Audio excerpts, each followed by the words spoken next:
We'll get Donny.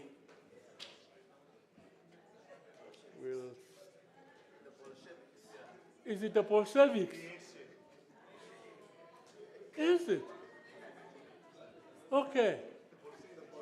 And the leader of the Bolsheviks is Lenin. Where's Lenin now? Kalashnikov. The Bolsheviks. Thank you very much, Chair. My name is Donovan DeHays. I'm standing on behalf of the Bolsheviks group. We would like to take this opportunity to welcome the most comprehensive presentation from the former. You must know there's a party which have registered for elections. It's called the Bolsheviks Party of South Africa. Yeah. Yes, are you I've seen. part of it? No. We are the real Bolsheviks. So, Chair, from our group, we've picked, there's a lot that we could have picked, but we've picked three fundamental points that the former Deputy President, Comrade Kgalema, raised. And the first one was what comrades have raised, but I think we'll give it a bit of context on law of motion. I think it's an issue that Comrade DP wanted to speak to the leadership. He characterized the leadership in any organization using law of motion to show how should a leadership look like and what a leader is. That leadership is not any state of permanency. It's leadership, it's about evolving and transition. It's where you at some stage, if you don't do it, nature will assist you in doing that one. Secondly, Chair, is the revolution. That we are in a revolution. That is the first and most important thing that we must get. And when you are in a revolution, you cannot define yourself outside of the revolution. You have to be part of the revolution. Hence, the South African Communist Party, this issue of alliance should not be about them and us. It's a collective view that we should engage, because we have one fundamental task and mission to achieve, which is the National Democratic Revolution. That will essentially lead us to the National Democratic Society. And lastly, Chair, was the defiance. From the defiance, we have picked a couple of things from the defiance. That while they were going to venture on the defiance campaign, they firstly recruited. They recruited about 8,000 volunteers. So it's recruitment, which is your mobilization. And they did not only recruit them, but they trained the 8,000 volunteers. It's not some people that, and volunteerism, it's where I think, Chair, you'd understand that you come in freely and you do it voluntarily. So they were given necessary training and capacity for whatever that can come their way to be able to defend themselves. So that's what the Bolshevik groups came about, that we are in a state where we should mobilize and have and embark on intensive training and capacity to ensure that we emerge victoriously. Amandla. All right. We heard from the Bolsheviks. Comrade Khotso. Yeah. Let's have it from Ingati Gumune COVID, Chief. Not necessarily, Chair, not necessarily. Good afternoon, everyone. My name is Khotso Sekobo from JTG. Let me also acknowledge the significance of the insights that we received today from Comrade Kgalema Raleboga. We, as the group, we call ourselves Top 7. We couldn't find a name. Top 7? Yeah, Top 7. Oh. The very first point that we spoke about was from the president of Cameroon, the fact that he spends 6 months in France and then the other 6 months at Cameroon. What we are saying is, in the context of today, it can mean that you have divorced yourself from the material conditions on the ground. It may mean that maybe he does not understand what are the challenges that are facing his country. And if one has to align that to branches, we cannot be revolutionaries if we are far away from the communities where we live. It's important that we avoid social distance from those that we lead, so that at the end of the day, whatever response that we do is aligned with the challenges on the ground. So that was the first one. The second one is, many questions remains unanswered in the party's decision to contest state power. So it's always very important for you to fully comprehend the decisions we take and their implications in the life of the alliance. So there's two questions. If a decision is reached, you need to ask yourself, how are we going to implement that particular decision? Secondly, what are the implications of the decision insofar as the unit of the alliance is concerned? One critical point that was raised was the issue of dual membership. We move over to the last one. We also say that history gives context. It teaches us about where we are and where we're at and where we're going. So it's always very important that we get a historical analysis of how maybe some of the problems were solved previously. I think there's no need to reinvent the wheel. We can tap into history to be able to understand how we confront the challenges that we are facing as a movement. Thank you very much. All right. That's it, Comrade Mildred.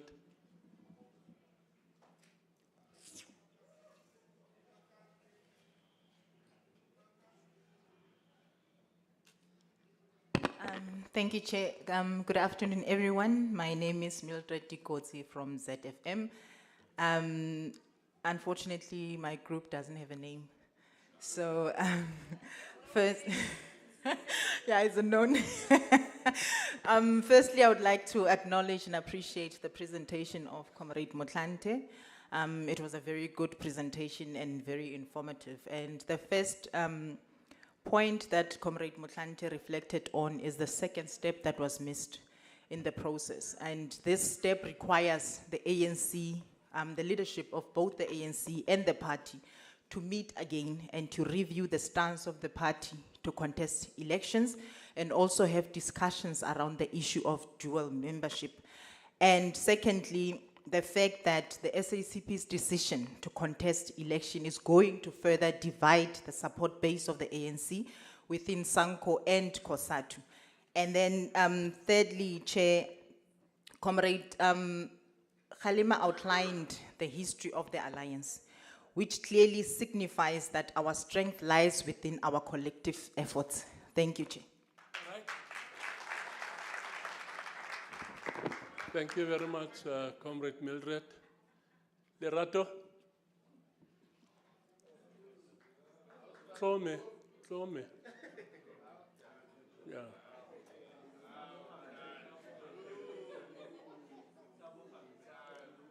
Tabuja me.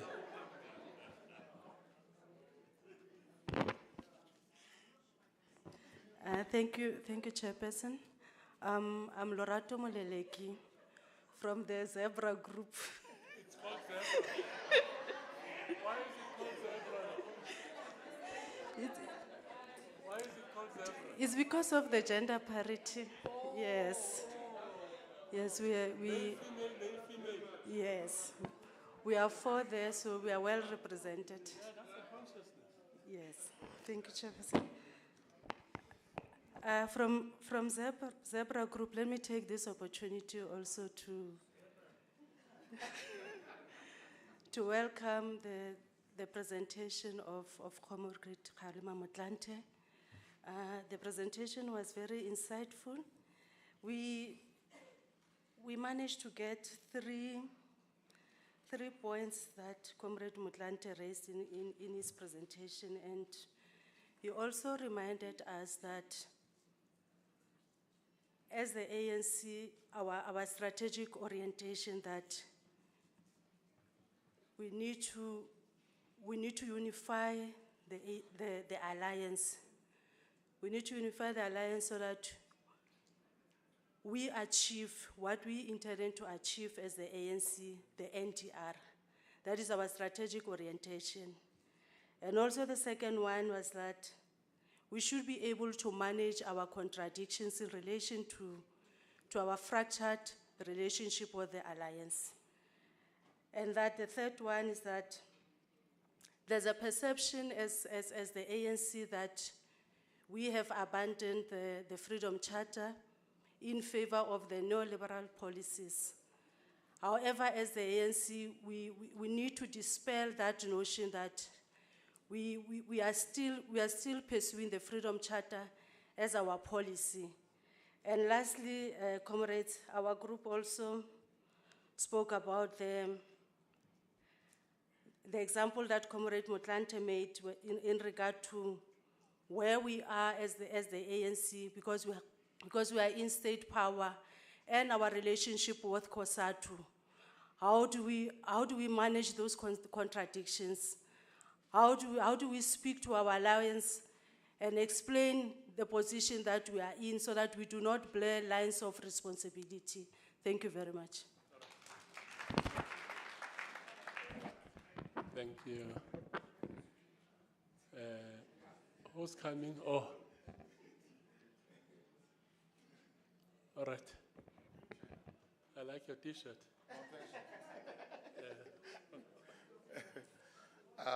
Good day, ladies and gentlemen, comrades. My group, I'm here to represent the group. I'm not sure, Chair. There's the name, and comrade Katazile Tolong, Trovas under the buzz here with his name. What's the name? Diamond City Group. Diamond? Yeah, Diamond City Group. City Group? Yeah, Diamond City Group. Diamond City? Yeah, but there was an agreement there. But firstly, let's first say that... That's an ugly name. Chair. Can we be protected here? Now, firstly, Chair, under your leadership, the group wants to acknowledge the fact that this was a fitting political school for the challenges that we are facing as an organization. And the message that we were presented today, the lecture that was presented today, really, that's a lot to take home so that we can go and explain back to the masses about the crossroad. We are blessed, Comrade Kgalema, to have people of your nature still in the group, in the organization, who can bring back what transpired before. Let me go straight to what the group decided me to come and present here.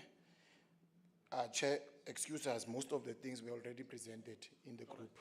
So we'll just touch upon those were not touched. But one that we must take home is the law of motion. That speaks volume to us as leaders, that if you are elected in a position of leadership, that is not permanent. Comrades, we all understand there were words that were used before that ANC is like an ocean. It cleans itself when time goes. So we are cautioning comrades that they must not find themselves being part of those who clean the ocean that cleans themselves on a later stage. So comrades must just bear that in mind. But one that really hits home is the decision that the party took. I think the party took a decision, left their memberships hanging, because of we are asking ourselves that did they really thought about the second step that Comrade Kgalema spoke about today. We think that they've never ever thought of that. They are defining themselves outside of the ANC because of what Comrade Kgalema just explained to us was that it was a round thing and they didn't care about what was happening inside. Rather, they went quickly out of the circle and said that the ANC is doing this and this, forgetting that they were part of us. Oh, sorry. Chair, this kind of behavior, Chair, we cannot allow in the ANC. Our people... The regional chair of Francis Bar. Yeah. Comrade Wende Marekwa, yes, comrade. The last one was, Chair, they are acting like they are not part of us. So it's a problem if you have someone that the party. They're acting as if like they're not part of us. All along, they were part of us. We were doing things nicely. Now, it's not that nice anymore. Now they want to move out, and then they put the blame on the ANC alone, forgetting that they were part of this. So, Chair, with that, Chair, we want to say that thank you very much. Thanks.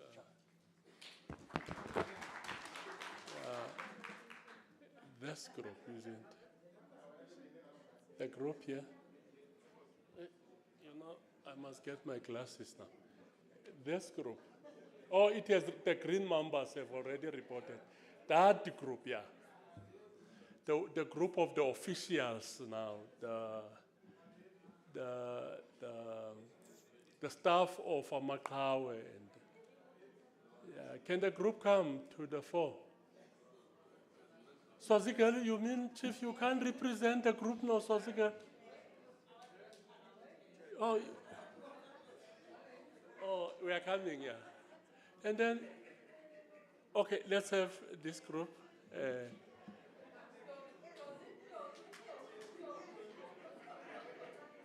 Is this supposed to be the last?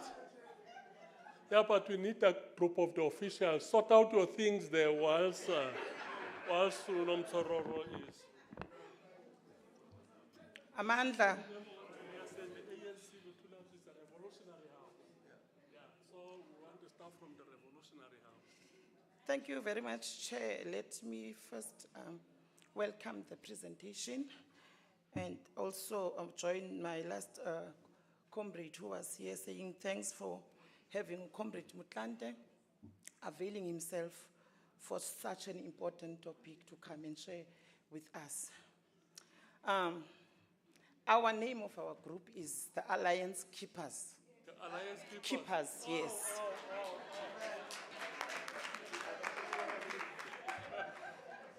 Chair, we said That thing looks like food.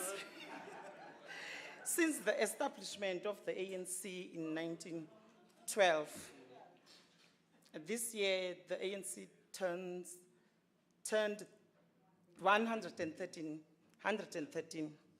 Comrades, we should not take that thing light. For granted and light. I'm sure that if there are parties, organizations that have reached where the ANC is now, they should be very few if they are. So the fact that we could manage to to have 113 years now, and we feel as a group that the ANC is still strong. And we've been, throughout these different phases that the ANC went through, there's been quite a number of challenges. And the ANC always had a way of managing those differences amongst, including the alliance as well. It's not for the first time. We've been through, but because of the ANC is the leader of society, and he has been leading that alliance, and it's still leading it, we could find ourselves and move forward. So we firmly believe that it's not too late. The fact that the ANC have not taken a decision, it clearly tells us the ANC don't really want this.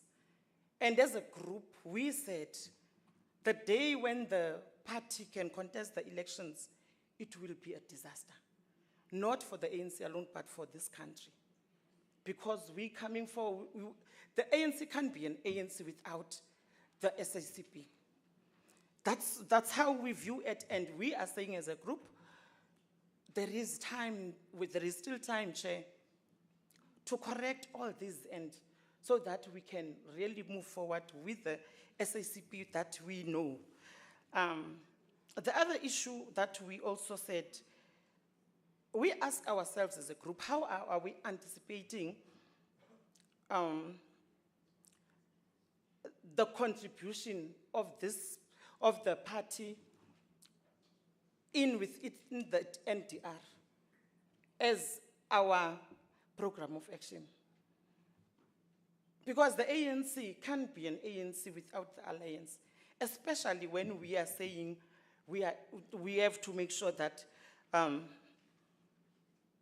our people, we change the lives of our people, and the NDR as the program of action, we can't divorce ourselves, they can't divorce themselves.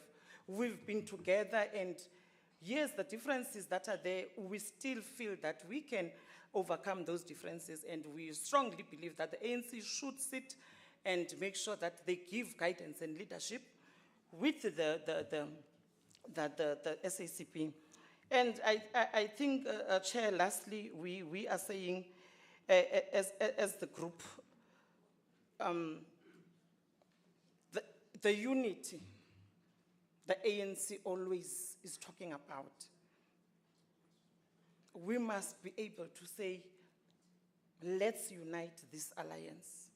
And it's the role of all of us, including the SACP, because when we took a decision to say we want to renew the ANC, it's not that we say we want to renew the ANC as the ANC, but we want to renew this alliance as a whole.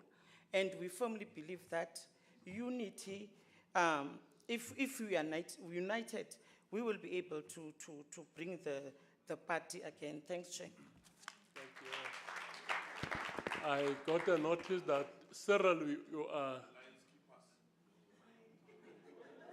Oh, Comrade Quinton. Okay. Okay. We've got. Hey, you must borrow me this time of yours sometimes. No, thanks, Chair. My name is Quentin Swartz. The name of our group is The Officials. The officials. No, thanks, Mkulua, for the informative presentation that you blessed us with here. I think the first thing that we took out of the presentation was that the formation of the ANC in 1912 was a bringing together of society, which existed already in many communities with an idea of liberating a people. So the formation in 1912, it was a uniting of a people behind one goal, pulling together. And this is one lesson I think we should take away as we are rebuilding the ANC today, that we need to go back and fight for our legitimacy in our society and fight behind the goal of realizing the National Democratic Revolution. The second issue was the importance of the alliance. The importance of the alliance does not stretch merely as a friendship or a favor for one over the other. And it is maybe something that the party and all of our partners have been fighting for. That we are not merely just there to safeguard you as the ANC. Our relationship is more deep and meaningful, so much that society depends on it. So even ourselves, we should not be arrogant in how we deal with this question. We should look very deeply and find meaningful solutions that would serve this society that we want to pull together. The third one is reflecting very deeply on what it would mean for these people that we brought together in losing the government or the power of government that we are using to realize an improved life for the people. Beyond what it means for us as individual organizations, what would the ANC losing power mean to the lives of ordinary people? Thank you. All right. So I'm sure we are done with tables. Yeah, we can still entertain 3-4 hands of people who wants to make some individual reflections. Sek.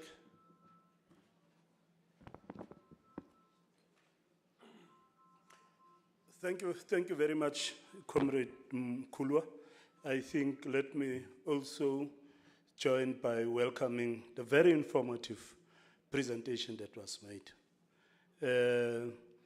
My input is literally restricted to 3 aspects of the presentation as it affects the Northern Cape Province. The one, we sit with serious problem of the influence of the Patriotic Alliance and its impact in luring the colored vote away from the ANC. And from the presentation that was made, I draw inspiration from what you mentioned about the Congress Alliance. There's a distinction, by the way, between the tripartite and the Congress Alliance. Tripartite referred to COSATU, SACP, and the ANC. But then the Congress Alliance referred to the four congresses that Mkhulwa alluded to, the ANC, Indian Congress, the Colored Congress, and the Congress of Democrats. Those four congresses. You mentioned, and I want to focus in particular on the Colored Congress. And I thought that you'll take that point a bit further, precisely because of this non-racial character that the ANC today has as an organization. And all of us would actually recall, during the 8 days of apartheid, or the ANC used to be an organization that is actually meant for Africans only. Even at its inception, that was what was actually propagated. And then with the Colored Congress is where I want to focus on. In particular around 1965, because Coloureds has always complained that why are we not part and parcel of the ANC? Why are we not allowed the membership of the ANC, leave alone to participate in structures as elected officials of the organization? You'll actually realize around 1965, the whole Colored Congress went out of the ANC in total.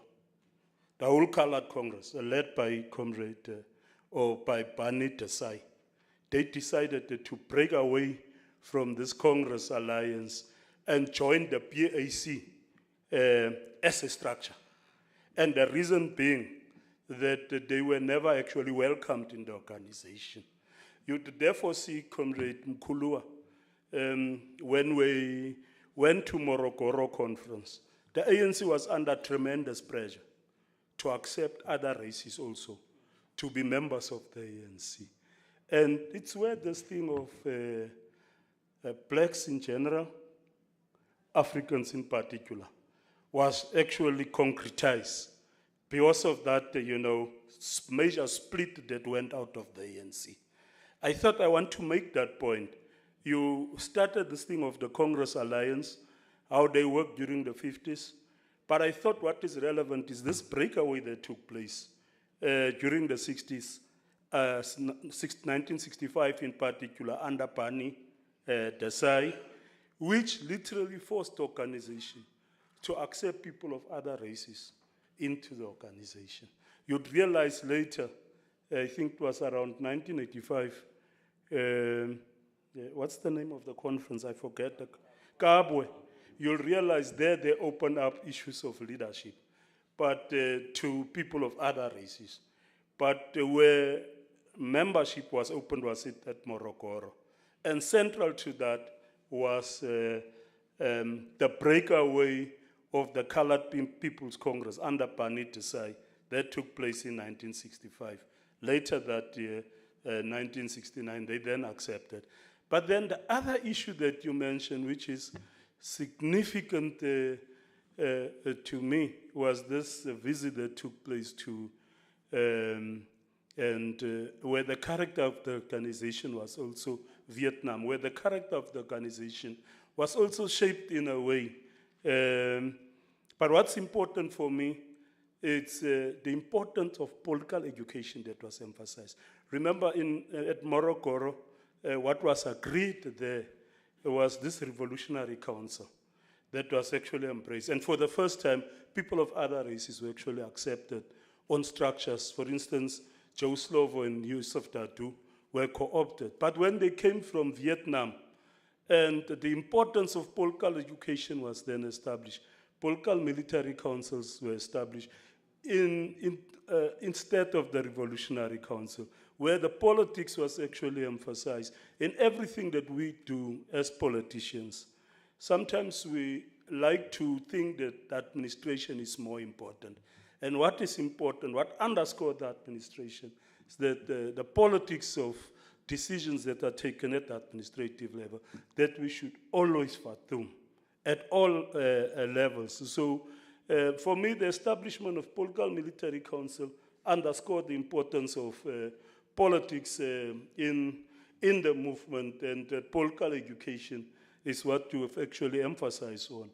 And you mentioned that during that period also the NEC was reduced to 10 from the high number. And I'm sure if we reduce the PEC to 10, we'll have pandemonium in the Northern Cape.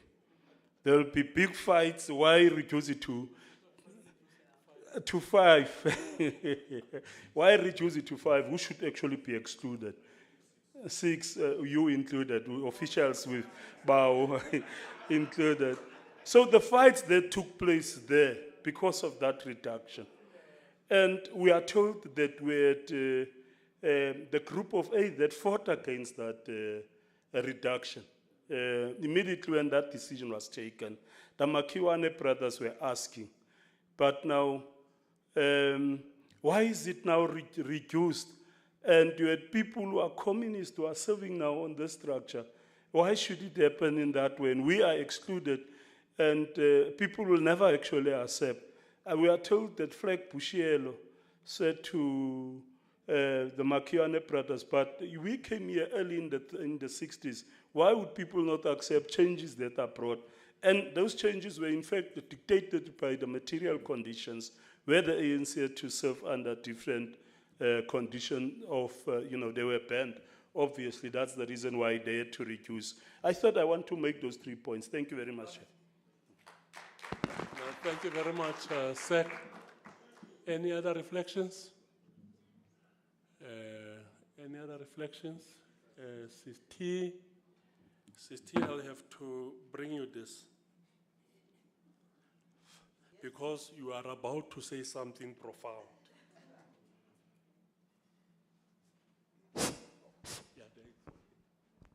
Thank you, Chair.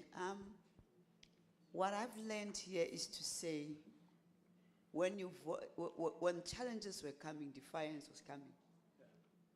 People were volunteers, and they were taught or trained to become volunteers, which at this moment, we are lacking that.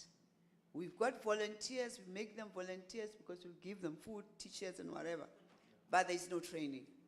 Maybe because that's why we are so, now the other people say, I can do it better than you, SACP going that way and that way, because there was no training for all of us, irrespective of where you come from. Thank you, Chair.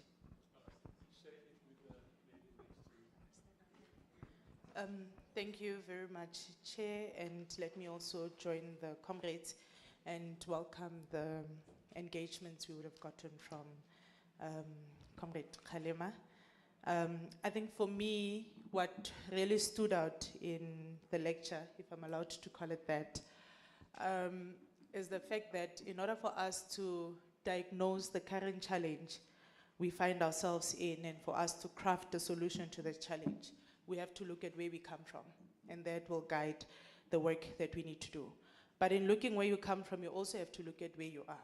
And I think the move by the SACP now finds us in quite a challenged and a weak position.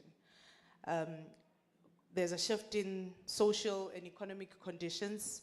When you go on the news every day, there's discussions about unemployment, there's discussions about the slow growth of the economy, but also internally we have our own organizational weaknesses. There's a decline in our own internal morale, and you find still elements of factionalism within the movement. But not only that, that then translates into political challenges. We are recently from elections, we've declined, we are going to elections, we are all putting systems in place to ensure that we contest and win those elections, but we know the difficulty that we are confronted with on the ground.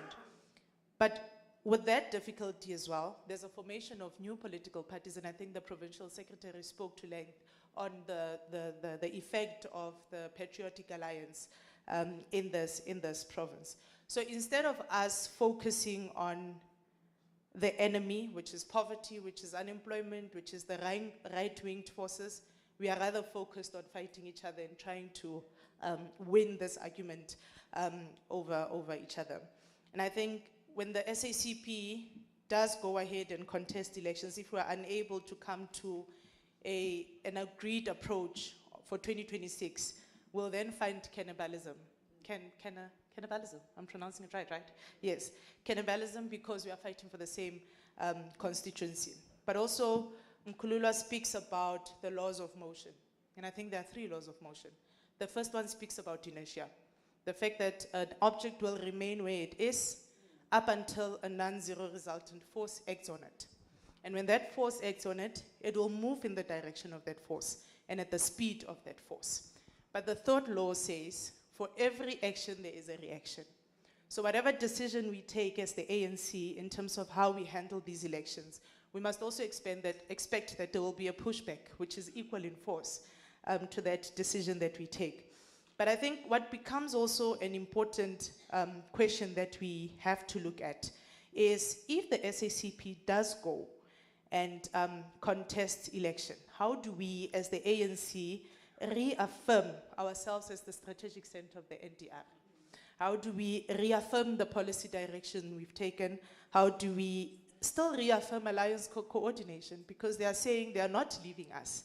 They are going to contest elections, but they are still part of us. How do we manage that alliance coordination still? But also, how do we manage the broad national program and ensure that it's still become an ANC-led program?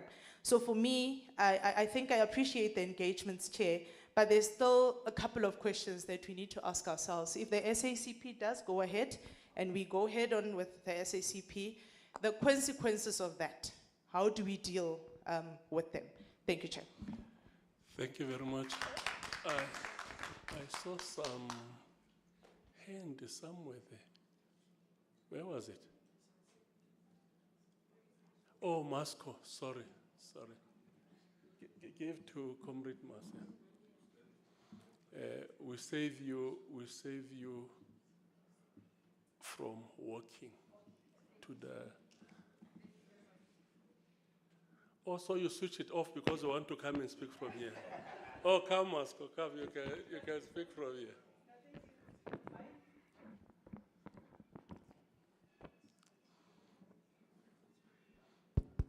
Yeah. No, thank you, Chair. It really wanted me to stand there. Oh, all right, okay. No, thanks. Mine is as we reflect the role of the all alliance partners. We know that the party, given the responsibility to be the vanguard of the working class. And then key at that, the political education was supposed to be ensuring that in the work towards the workers. So since the challenges that were confronted in the alliance broadly, and then COSATU now is weaker, and then we are seeing the character of the trade union that are displaying the workers' tendencies that is there. Is it because of the results, that the vacuum that the party have created, not playing the vanguard role they're supposed to play in the working class? So those are the things that I thought that maybe as we are pondering, once to strengthen the alliance, but the role that the party was given, say, because of, to me, it seems as if they want to regard themselves that have the monopoly of interpreting the current dynamics of the political stature that we are, or epoch that we are confronted with. Thank you. All right. I think we we assume that Uncle Lua knows our names. Okay, my name is... We forget to give your names. My name is Mase. Okay, it's Mase, and it's Sistandi. And then it was Venus. This is an old culprit, this one. the provincial secretary. Deputy Secretary. No, thank you very much, Comrade Chair. Let me also join all the comrades to welcome the input of Kulua, quite rich and insightful. But we need to agree, Kulua, if we must reflect on the entire history of the ANC and the party, we'll need the entire month here to really deal with it. It's quite a long history, very rich. So Kulua give us the highlights, which I think we need to welcome. On the issue, comrades, on the party contesting elections, it's quite a very important and very sad matter at the same time. It's having far-reaching implications. It's not just an easy decision. Its impact on the movement is going to be dire. I say at times when we deal with it, we think that's an easy thing. Let them go, take the blue light. It's more than that. When Jack Simons, and I'm happy that you've been given the books of Professor, when he was expelled from London, where he taught as a lecturer, he came to South Africa and taught at UCT and left UCT when he was arrested because of the lecture he was giving, very progressive. He then had to skip the country and join the ANC in exile. When he came in Zambia, he was given the task to open the Bolka School in Angola. When he explained the party, the relations of the party in the ANC in the 70s, he sums it very nicely, the Prof himself. He said that the ANC and the party were like one body with twins.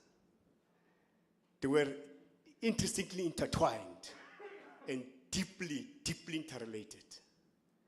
And it's a relation which was forged not in boardrooms, as Tambo said. It was forged in the battlegrounds of struggle through blood and sweat of comrades. It's by no accident even when Tambo, including even President Luthuli, before they could take any decision to not solicit the view of Malome Kotane, was then the GS of the party and the teaching of the NC. Quite profound. Even at Morogoro conference, when it was tough, when comrades accused Tambo not to be taking the NC, focus on the NC and on MK soldiers in particular, when the letter which was led by the collective of Comrade Hani to robustly engage with the then president. We are told that Morogoro conference was chaired by J.B. Marks, John Beaver Marks. When it became tough, Tambo had to leave the conference. He walked away because the attacks. Malome Kotane went to go and speak to Tambo that you can't walk away. Let's go inside and resolve the issues of the organization. Because by then the ANC finds itself at another turning point in its history, where serious divisions were entrenched in the organization. So Mkulua, I'm just using that as part to add that. But also very important as well, one decisive role which the party played, Chair. Before Morogoro Conference, there was a congress of the party in Botswana in 1962, which adopted a program called the Road to South African Freedom, where it resolved that if it all fails in the country, the answer is armed resurrection. We must take power by force through guns in South Africa. So we need to appreciate that before the ANC could adopt certain tactics in Morocco 69, that certain tactics was discussed in 1962 in Botswana by the party congress. So it's a very important lesson, which we need to just elevate as well, and the role of our comrades. So for the party to contest elections, I think now it's water under the bridge. The horse has bolted. When Comrade GS speaks of the party, is Spitfire. When our owners the other side responds as well, is Spitfire. It's fire to fire. They are not assisting us. They are not assisting us. This question is bigger than them. It's not about them. It's bigger than them. It's a massive thing, this thing. But that's where we find ourselves, unfortunately. And we're hoping that there was a last meeting in Mkulwa where the party leaders are going to meet. We're hoping all of the best in that meeting, because there is a small window open that let's contest these elections to reconfigure the alliance, which might assist, I'm not sure. But the second last point in Mkulwa, I want to also elevate a point raised by the peers. We always discuss, me and him, about it. The trip to Vietnam, which was led by Waratambo and the collective, they included Joe Slovo, Molome Kotane, Thabo Mbeki, amongst others. And from that, I'm not sure Mkulwa is aware, from that trip, we are told that JS was so inspired by the socialist transition, by the socialist trajectory then in Vietnam. Then he went towards say, but President, don't you think that this time the ANC must advance now a socialist revolution now, instead being a national organization only? And I'm told Waratambo was quite receptive to the view. But Comrade TM came and said, no, it's not a good idea. If we do that, we're going to liquidate the party, which I think was a bit misleading. We did not, but quite important, out of that trip, the ANC leadership led what they call the People's War, because the point of made in Mkulwa, that the terrain in South Africa for guerrilla warfare was not suitable. I agree with you. And then they told them that instead of arming our people to fight the conventional revolution, take this battle to the people. They must own it and run with it, which came to be known as the People's War. And then the last point, Mkulwa, which I think is quite important as well, which you elevated.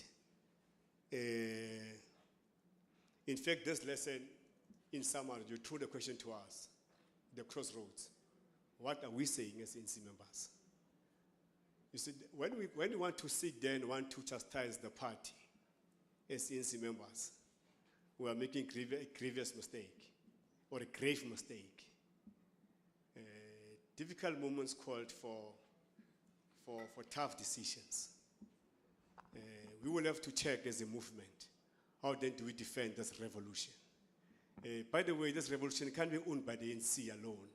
That this thing in Mkulwa now that we are pure ANC members, we are purists. I'm not sure where this came from.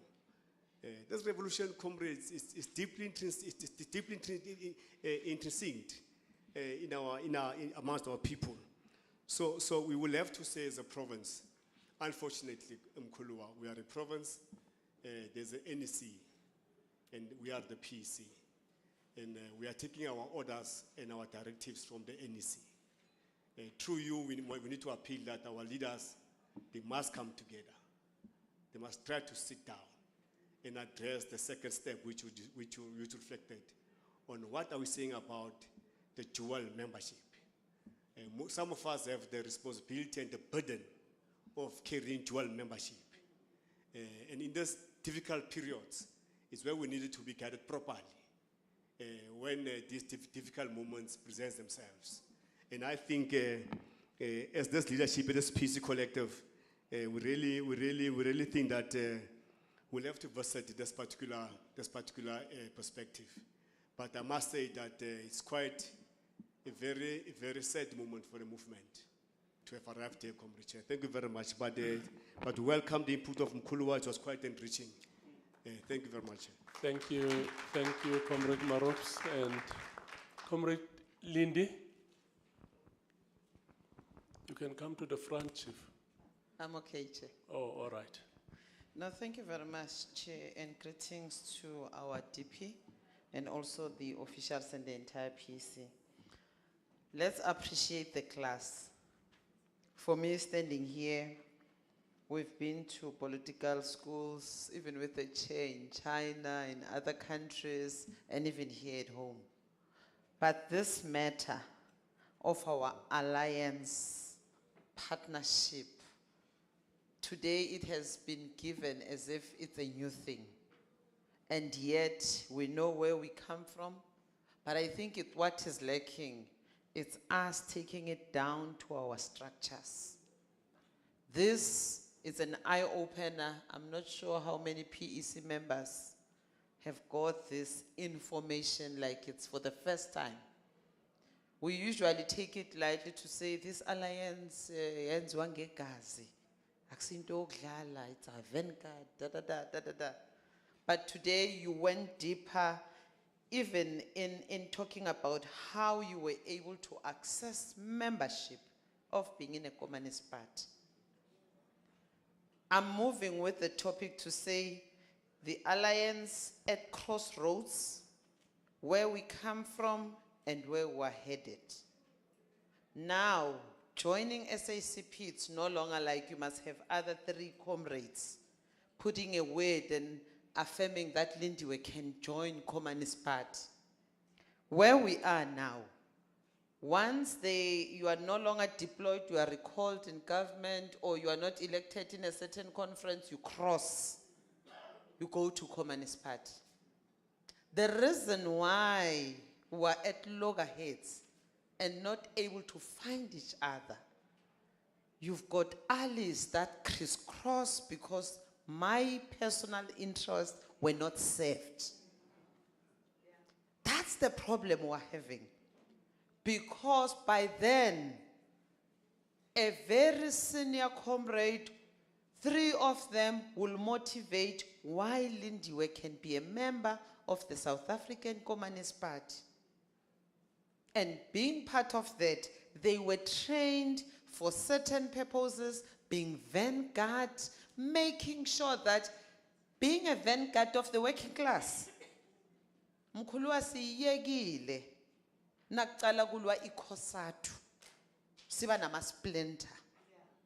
Where was the vanguard of the workers then? How many splinters did we have? If we can count them, they weakened COSATU. I don't want to come and stand here mkhulwa ngithi was strong as the ANC, like my other defenders of alliance said. The keepers. Yes, we must be brutally honest to ourselves as the ANC. Starting from COSATU, we are weak. Go to municipalities. Our own comrades who are ANC members are no longer SAMU members, they are IMATU. And we find comfort. IMATU is not our ally. But because we're fighting for stomach politics, we allow these members to cross because they are being victimized, they are being bullied. And COSATU, what does COSATU stand for? In the circle of being an ally and being a partner. You go to at shop steward level, at floor level. Go to mining houses. Why now do we have Abo Matunjwa? Why you have Abo Vavi, yesterday we were finding Bell Green. Hey. Vavi and them who were here saw a reason to go out. We were weekend there.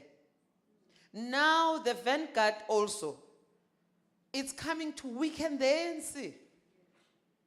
Why? Because the tale of anger and not serving the movement, but serving ourselves, it's deepening in the ANC. We're serving ourselves.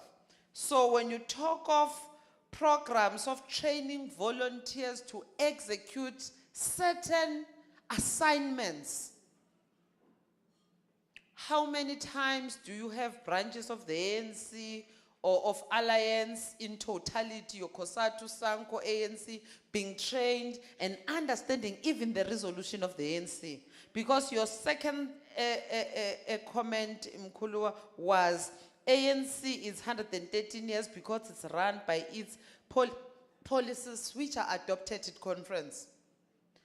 Just the last 2 conferences, I was part of the resource person in one of the commission. We were 7.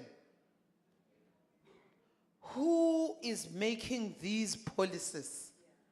Ekuma Commission. People are not there. They are lobbying. They are busy outside. They don't even know that resolution and policies that are there. So your resource persons who are officials, bazobhala wabo. The next thing, the ANC is derailing from itself. That is why we would find ourselves at loggerhead with our own allies. It's because we've left our space as the membership of the ANC and the alliance in totality. So for me, is to go back there. That training we're trying to bring of foundation course, your OR Tambo schools, abanye they do it for compliance, not for knowing and understanding. They do it for compliance of getting that certificate. Once deployment come, I'm having it. So ilahleka lapho for me. If we can go back to those detailed training, making sure that our understanding is deep, we can save the ANC. But where we are now, we are heading for a disaster. Ngiyayizwa lokuthi i-Communist Party ithi izo-contest. Iya-contest. It's the how part of it that you were talking about, to say they jumped stage 2. But as they jump that stage 2, it's deliberate. They're already contesting. Because Communist Party was never a mass-based. We were mass-based. But now they are there in our space. I'm happy, but all our 1% in our areas, in Pumalanga and in Limpopo, they are not winning. But it's because we're competing for these deployments, the state power. And the very same alliance partner, if we can't find ourselves, sistole, and understand each other, I'm telling you, what we have seen of 40% is going to be worse in local government. So I'm really appreciating, Chairperson, that let us go back while we renew everybody within the alliance. Because we said we're a broad church. But the broad church, maungena, bayakufundisa uqala lapha emnyango, bakufundisa umthetho, ube ugosa, ukhuphuke ngeikhundla, but umuntu uthi angena ngomnyango ngabe ahleli lapha ku top table. That is our problem. Thanks, Chair. Thank you very much, Comrade Lindy. Kolo, your plate is full now. Yeah. Your plate is full. Okay. Can you?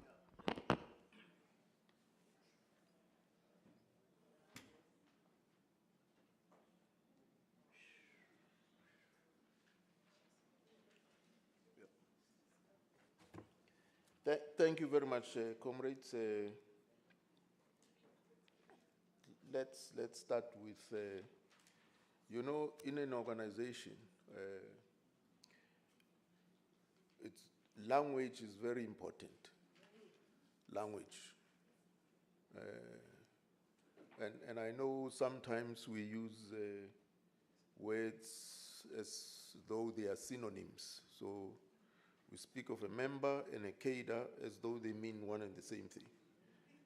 So, and if we are to be credible, we must not ever speak in a manner which would create circumstances where we have to go back and say, no, I was misquoted, I was misunderstood, and so on. Because we must say what we mean and mean what we say.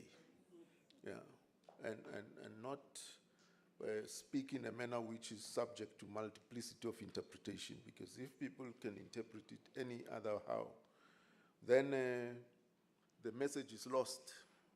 That's why the NEC members who were sent to China would know that the Chinese Communist Party is made up of 87 million members.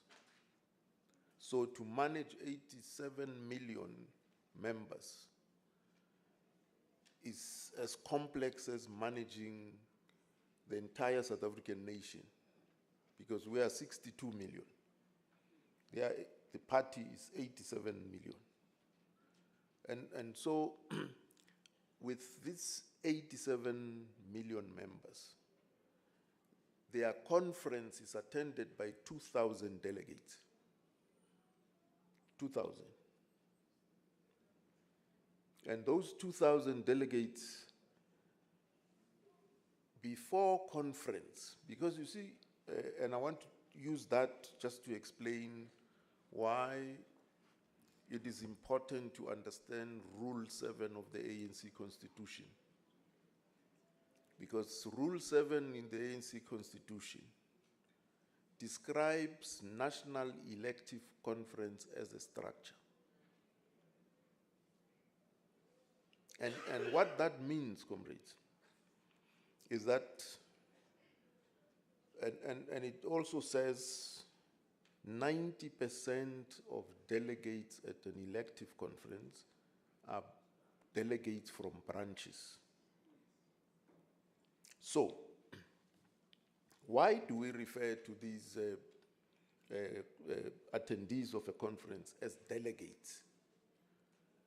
They are called delegates because those members who are unable to attend delegate their right of participation to these ones. And that is why the ANC Constitution stipulates that they must be elected at a co-rating branch general members meeting. So you can't handpick them. I've observed, I mean, because I serve in the electoral committee. So conference gets delayed because credentials are not adopted. And if you have pre-registration and so on, credentials are in attendance register. So what is so difficult to produce an attendance register? Because in some instances, what I've observed is that there are delegates who are elected by branches, and there are delegates who are sent by provincial secretaries. And so at conference, when the two rock up, the provincial secretaries have to solve that problem. They go that way and around the building and that way. So it takes time to resolve as to who is the correct delegate. And hence, credentials are adopted on day 2 of conference. Now, if credentials are not adopted, you have no conference. That's the reality, there's no conference. But once credentials are adopted, conference is a structure. And many comrades at conference don't understand that it is a structure. So it's a structure to which you serve in the same way as you serve in a PEC. Yeah. The difference here is that 90% of those delegates must come from branches and be elected. Now, a branch can't just convene a general members meeting which collates and elect delegates. To do what? What it means, comrades, because it's a structure, if you belong to that structure, there must have been preparations. So you're going to have an NGC, National General Council, to assess whether the, conference resolutions adopted at the previous conference have been implemented or not. That's what the NGC is about. Then you must hold a policy conference. You must convene a policy conference at least 6 months ahead of conference. Once you've had a policy conference, and a policy conference doesn't have to be attended by elected delegates only. That's where you need your bureaucrats and so on. Because you see, if it's just delegates, delegates are going to resolve that we must do away with pit toilets forthwith. And they are correct. But somebody, a technocrat, must be able to say, if we do that in a rural village, and we want to create waterborne sewer system, where will the bulk water come from? Now, many years I was at Datlas here, in Datlas, campaigning and so on. So, there are 2 townships there. So the municipality in Datlas had taken a decision to replace bucket system with a waterborne sewer system. But the civil engineers who were employed to do that got the slope wrong. Because if the slope is steep, you flush the water flow over the solids, and the solids stay behind. You see? And then you have a stench. Yeah, the whole air, is like a perfume. Yeah. So the municipality had to buy padlocks to lock those toilets, bring back the buckets, because now they must go again and budget and get the right civil engineers who will get the slope right. There, in Datlas, here, in this province. I was there, well, of course, it's many years ago. I'm sure that problem was resolved here. But I'm just illustrating the importance of policy. And that policy must be informed by the technocrats. You need engineers who will to come into that debate and discussions. So when the members say, we don't want this, this is what we want, yeah, the technocrats must then say how that is going to happen. You see, because if that's not there, then you have a resolution that is not implementable. You see. And then, of course, it leads to disaffection and members lose heart. Now, one of the things that we were taught in the ANC was that you must have 2 hearts.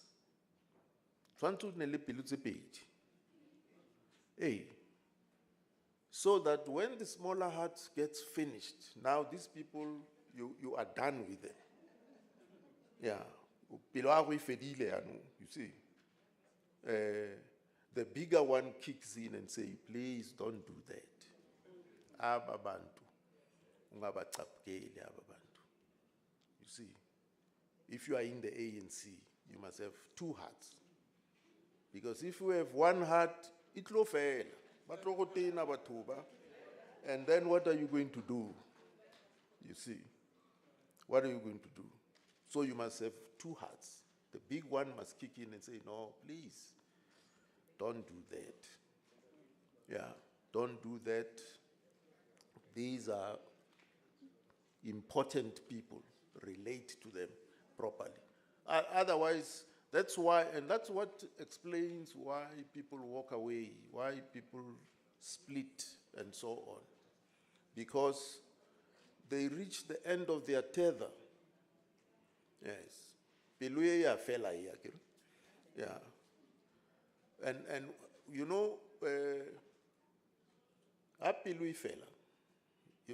it's like consciousness. It's like consciousness. You see. So consciousness helps you understand why others think the way they do. And then you are able to relate to them because you understand why they're thinking the way they do. However, when consciousness parts ways with you, when it leaves you, it does not bid you farewell. Yeah. No, it doesn't say now I'm out of here, you know. When people ask you questions and they irritate you, because why are they asking these questions? Who are they? When in fact it is an opportunity to explain. If you have no explanation, just plead with them that they must give you time to go away, because you see, you are in the ANC and you have access. If some people ask you about the budget, you have access to the Minister of Finance directly, because you are in the ANC. And it might take you 2 days or a week to access the Minister of Finance. So you must say to whoever's asking you the question, please give me a week, I'll come back to you.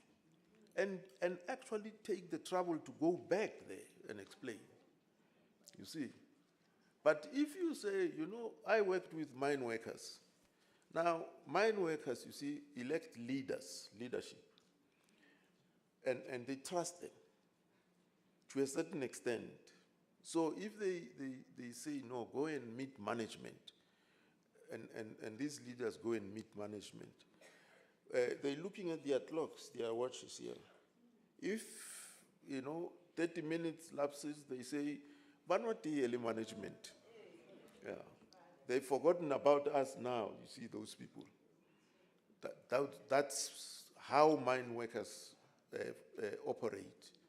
But they have full confidence to full-time officials who come from head office. Because they say, no, these people have information. They have answers to our challenges. So if you are an ANC member and people in the community come to you with a question and you say, no, I don't know. It's those parliamentarians.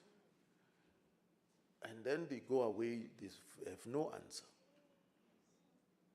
The next time they come again and you say, I don't know, and you do nothing about it, they write you off.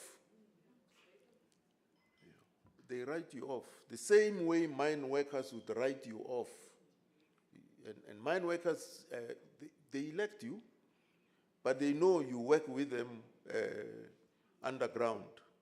So bayakusizela bathi hayi torhwana siyakwazi udiniwe hlala apha. Sifuna umuntu ophume head office one-information. That's how they operate, you see. So what I'm saying, comrades, is that it is not helpful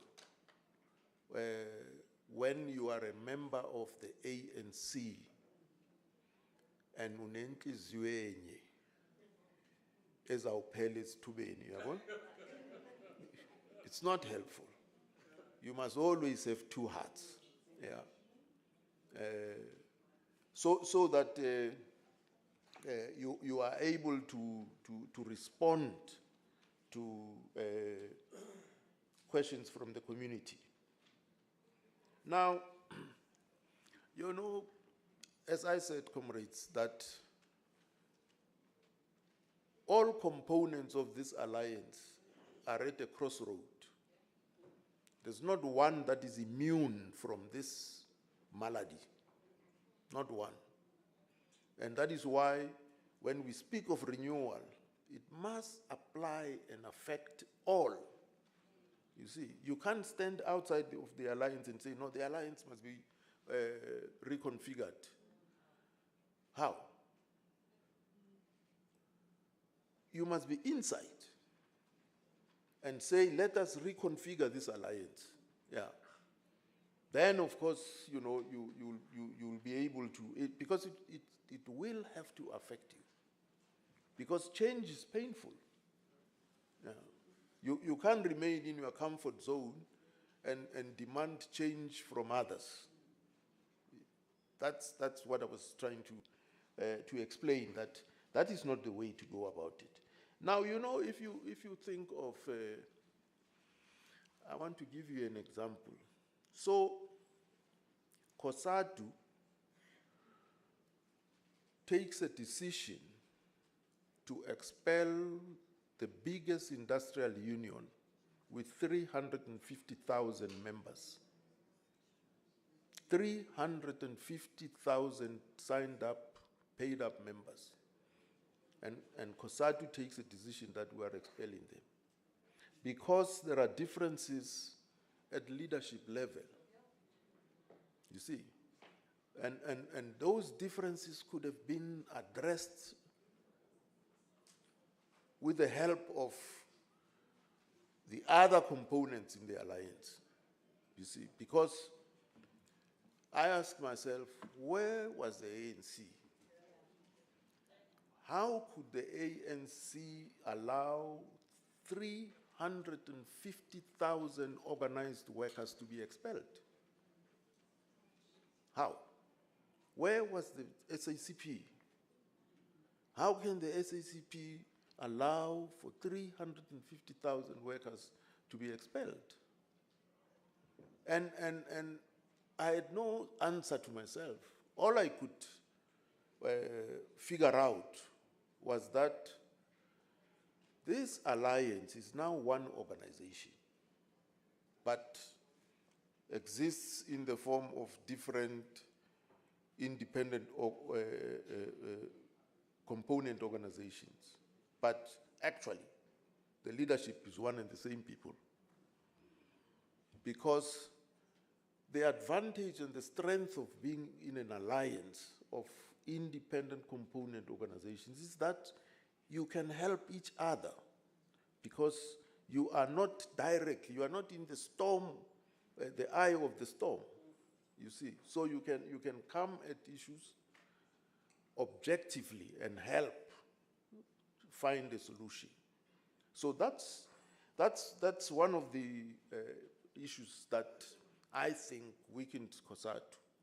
The other example I want to give you is, I hope there are no members of SADU here, the teachers. Are they? Yeah. Okay. All right. I will say it anyway. You will have to forgive me. You'll have to rely on your second heart. Yeah. So Willie Madisha is charged. Disciplinary proceedings are instituted against him by the party. And there's a disciplinary committee. And chairing that disciplinary committee is his deputy in SADU, a comrade called Ntola. So Ntola is presiding over the disciplinary hearing. And then, of course, Madisha is found guilty. It's in the party, in the SACP. And then he's charged by COSATU, because he's president of COSATU. And the disciplinary panel is chaired by Ntola. Yeah. And he's found guilty.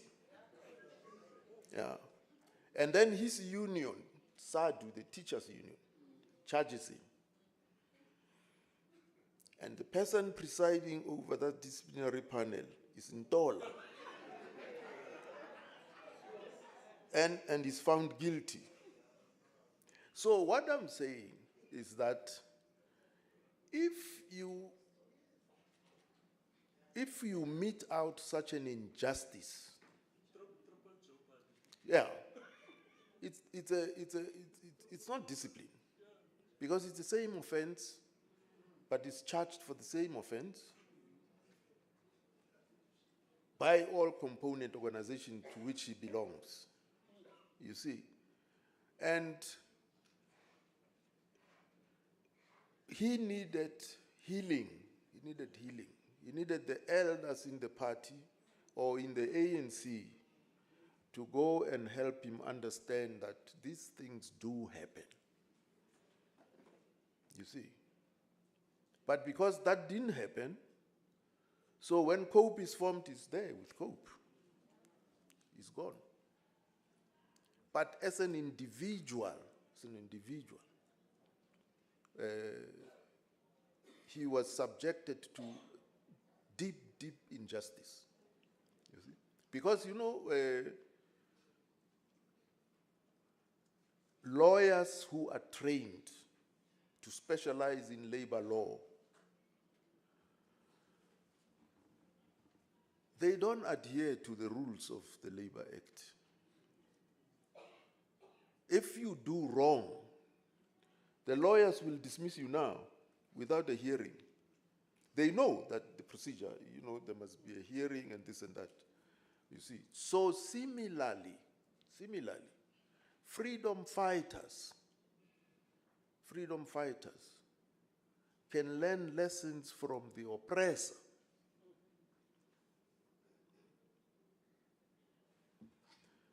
In 1992, Ali Mazrui came to Johannesburg and had a session. And he spoke about the 3 V's. 3 V's. This is before 1994. And he says to us, you are victims of apartheid and colonialism. Tomorrow you will be victors against this oppressive system. And you must guard against becoming the new villains. It calls it 3 V's. Yeah. Because it is easy that we relate to those who we are meant to lead and help, no different from the bosses, you see. So what I'm saying is that one of the strengths of the ANC historically, and this is what one of the best researchers, he's no more, Masilela Ntongela, says, is that the ANC was strong because the ANC leaders knew that there are other leaders outside of themselves. And they knew how to tap into that resource. You see. So if we have a monopoly of wisdom and we know it all, then we will not be able to understand that there are other leaders outside of ourselves and that we must tap into that resource. You see. So I'm saying this, comrades, because the SACP, and I have the latest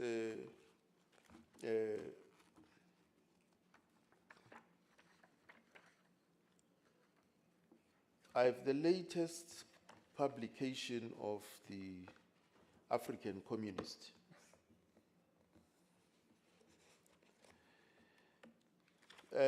They are also saying the following.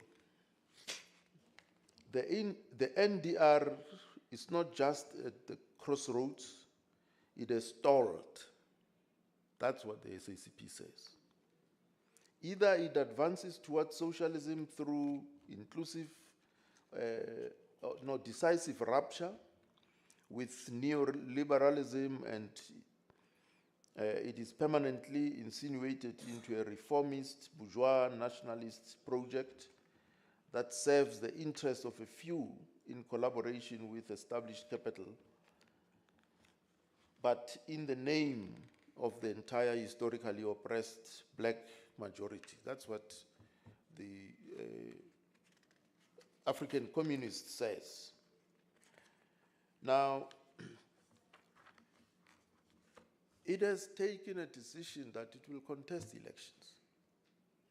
As I said, they are contesting elections. They will contest elections.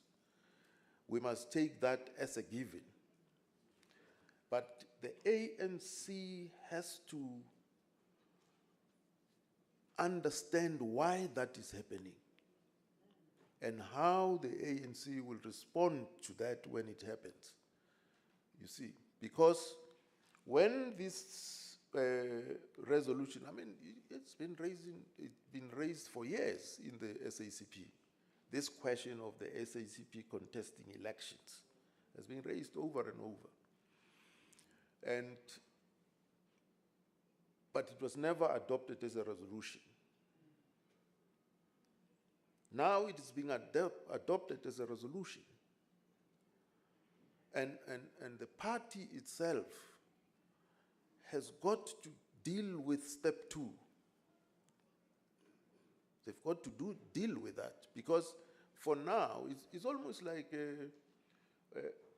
are there any youth leaguers here? Oh my God. Well, it's almost like, you see, the Youth League of the ANC now the constitution of the ANC says, and it applies to other leagues as well, that the league is autonomous because it has its own constitution, has a right to convene its own conference, and adopt its own resolutions. But the proviso is that as long as all of that is not in conflict with policies of the mother body and so on. So the Youth League goes to a conference, and then they elect their leadership. And then, so the rule is that as soon as their conference is over, they must compile all their resolutions and submit them to the mother body. So for the mother body to say, no, none of these are in conflict with policies of the mother body, so proceed, go ahead and implement. So they do that. But because, they are young people, one of their international guests was a chap from Botswana, and Komadom Krach, Botswana. And so this fellow told them that, no, Botswana has agreed to host the American military base. So these are young youth leaguers, and they are militant.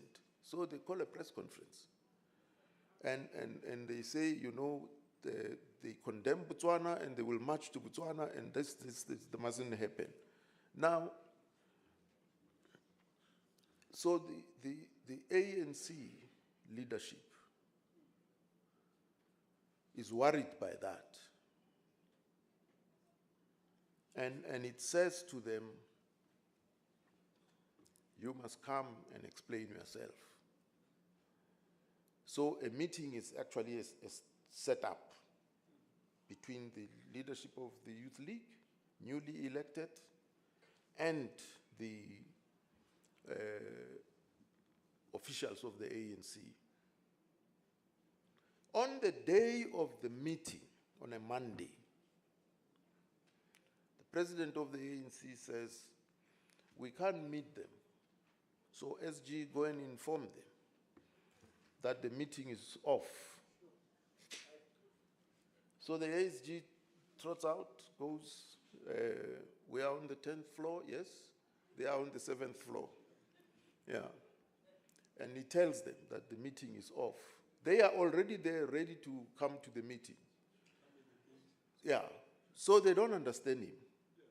And they follow him as he comes back. So they follow him to the 10th floor, and they wait outside because the officials are engaged with other people. But they are there waiting, watching the door. And the SG comes back. He doesn't say, no, these people came with me. They are outside. He just takes his seat, carries on as if nothing has happened. Then. So the SG is ready. Yeah. Yeah. So I'm there, you see. Yes, I'm there. And I'm chairing this meeting of officials. As soon as we are done with the people who we were meeting, and they out. Those ones come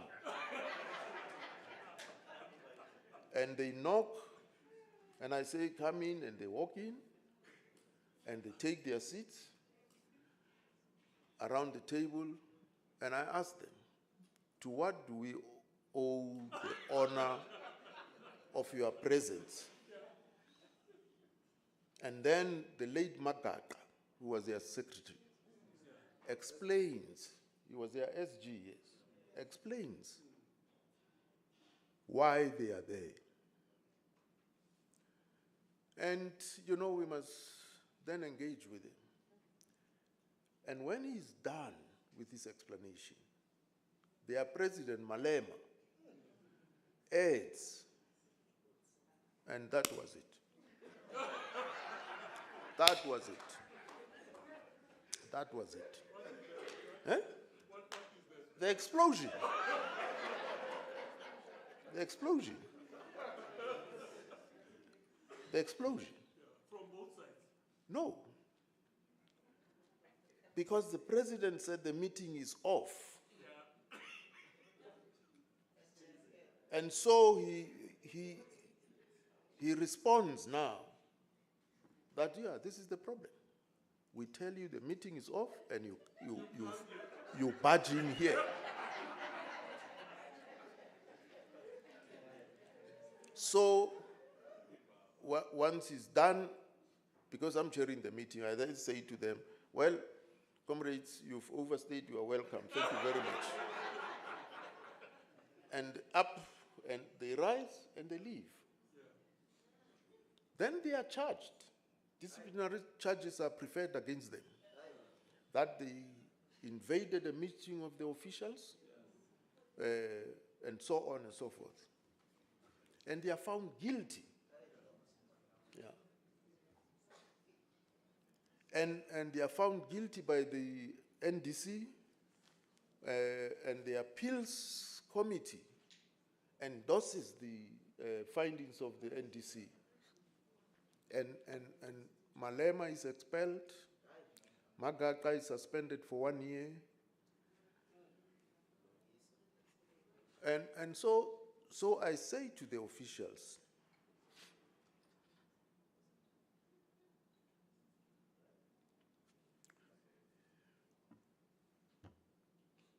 these people were elected by a conference. So, we must cause them to convene a special conference where we will be able to say to them, to the conference, these leaders that you elected, who are our members, contravened our constitution as follows. And therefore, they were expelled. So that we report to conference in their presence. So that conference must then decide whether it elects new leaders or allows the deputy to act. Yeah. And comrades agree. No contrary view, they agree that this is what we must do.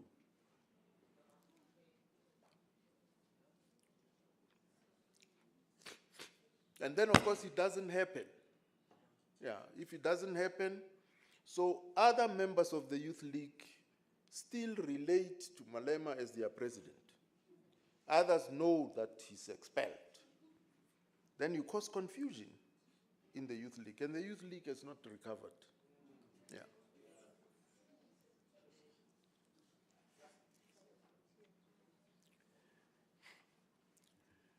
Well, it's a bad example, but what I'm really illustrating there is that how leadership handles, thank you.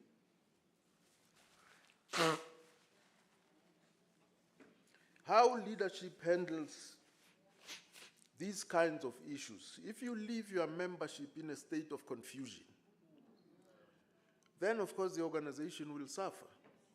Yeah. And now we have EFF. The EFF is a consequence of how the leadership of the ANC dealt with a very simple matter. Yeah. So I'm saying COSATU did the same thing. Yeah, there are differences at leadership level, and they expel 350,000 workers. And then today you have SAF2, you see. An industrial union was expelled.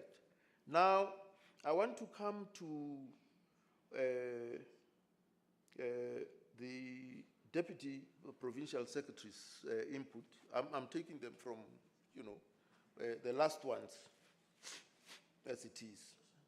Yeah, so,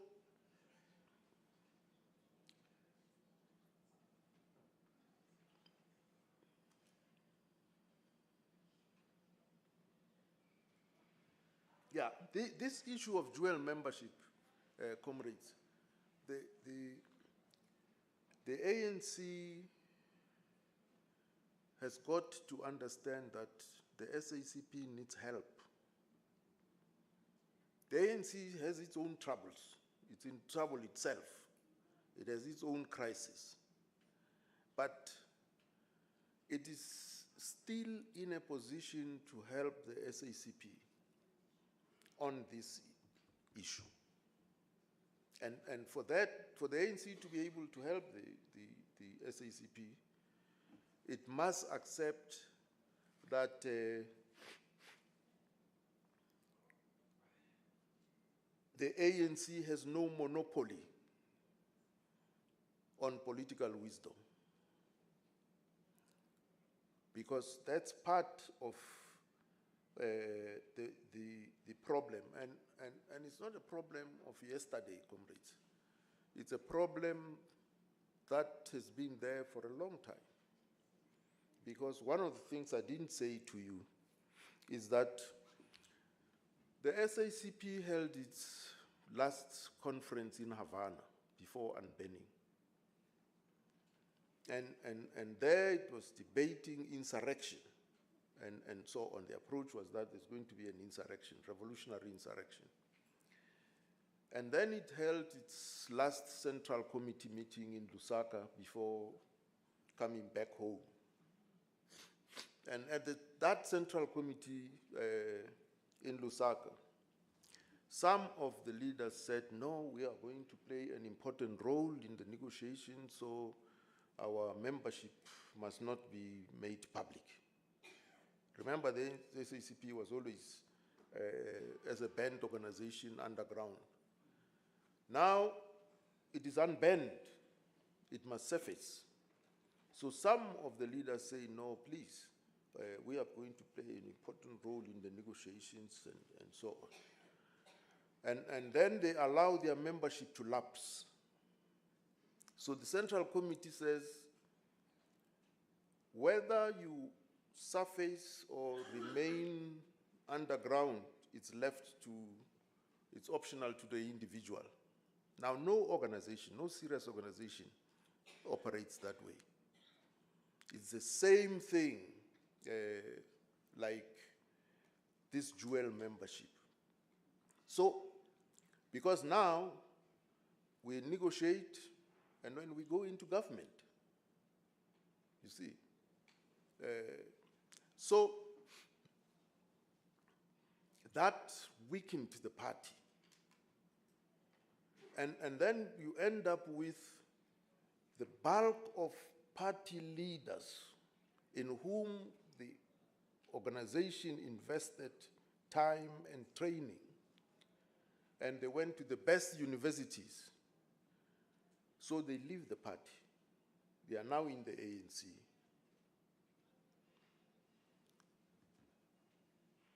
Instead of helping those who remain in the party, they look down upon them. So when, because politics, where you quote from classics and texts is not helpful. Yeah, it's not helpful because maybe you are quoting because you don't understand the text. Yeah, you have memorized it and you're throwing it. You see, that's why Omrei Mhlaba was saying, you are not a Marxist until you use the theory to solve society's problems. Only then. Now you see, you have all, because now you see literature is available all over. I mean, AI and so on. So anybody can quote whatever and so on. The test, however, is how you use that to contribute to organizational cohesion. Yeah, that is the test. That's a real test. And Tate Zulu used to say to us, it doesn't matter what people quote and so on. If the net effect of it is to divide the organization, it is wrong. Yeah, it is wrong. So we had, I remember one time we were drafting the elections manifesto, so the alliance is all there. And the late Ephraim Mohali, who was the first president of COSAS, says to me, we have a problem in this meeting. I say, what is the problem? He says, no. The real problem is that there are more communists in the ANC than in the party. You see, he was just making an observation. But the reality is that people who were leaders of the party and left the party who are in the ANC need to know how to relate to party members and not create a hierarchy, you see, that no, they know nothing. Yeah. Because once you do that, you are denying those people the opportunity to tap into that resource which exists outside of themselves as leaders.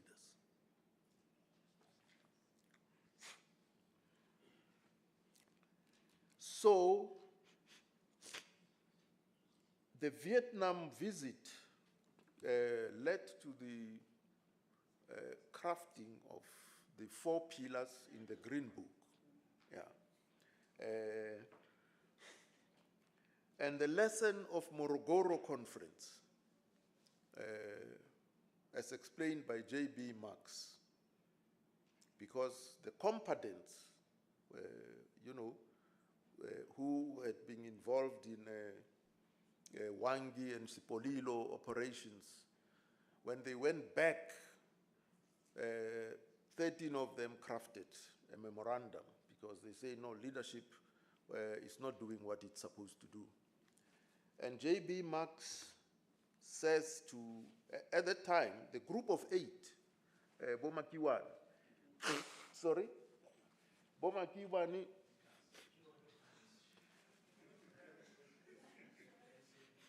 the group of 8 at Morogoro were against Oliver Tambo.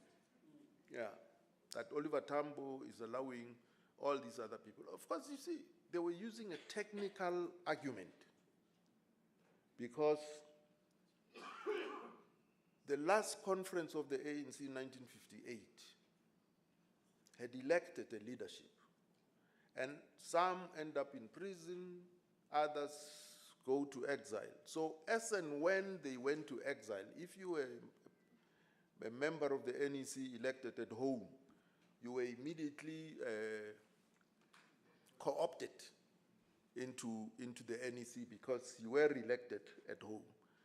And the general correct position of the ANC was that they cannot elect leadership in exile. They have to come back home.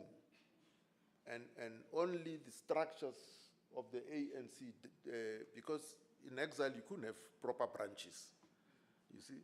And that's why Oliver Tambo himself who was the Deputy President General, elected at an ANC conference. He was Deputy President General deputizing Chief Albert Lutuli.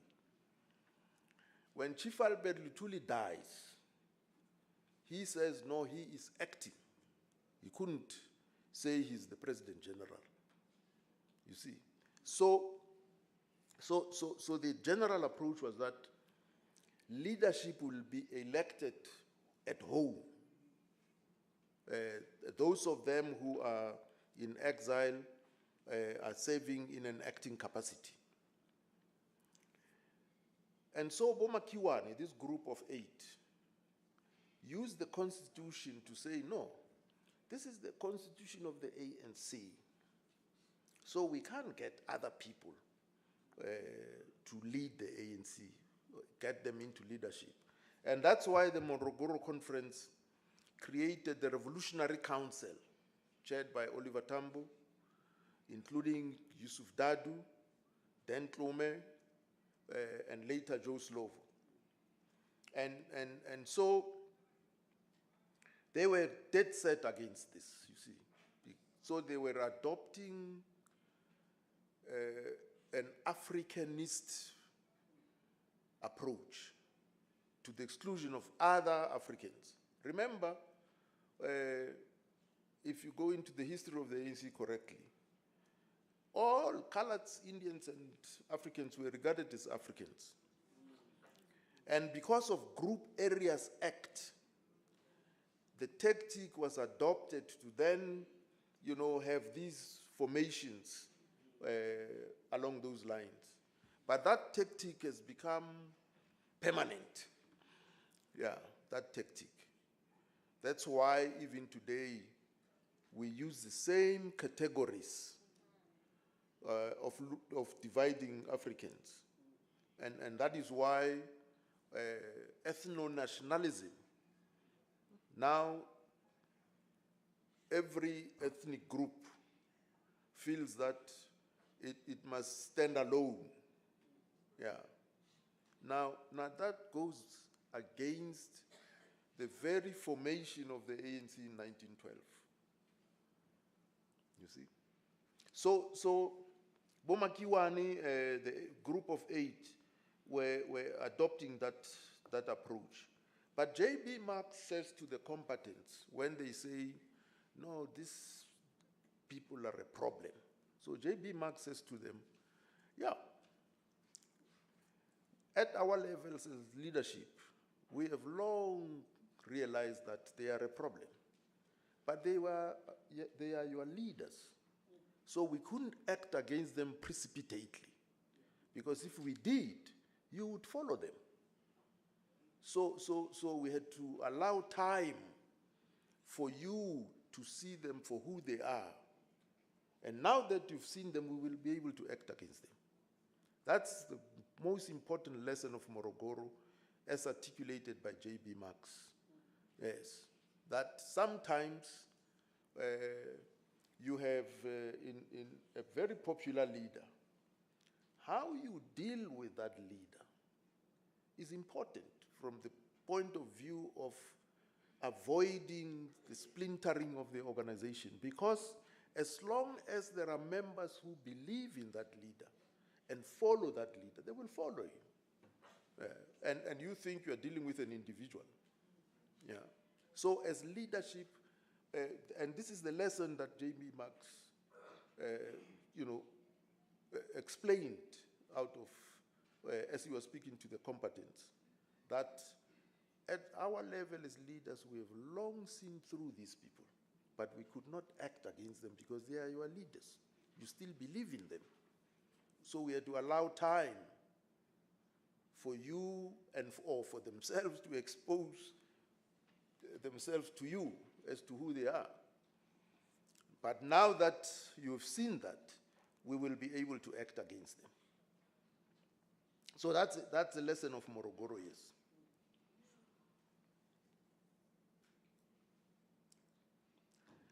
So I will not deal with the implications, comrades, because that's step 2. We know that when you contest elections, people people say nasty things against each other. They actually don't say positive things. And that's why they conduct negative campaigning. You see, so that's going to happen. And the point I'm making is, as the ANC, we must brace ourselves for that and be ready for that. And be ready to manage that when it happens, so that it does not destroy the organization. Because as many comrades have indicated, unity is the bedrock of the organization. Now, laws of motion are in three parts, as clearly explained by my comrade there.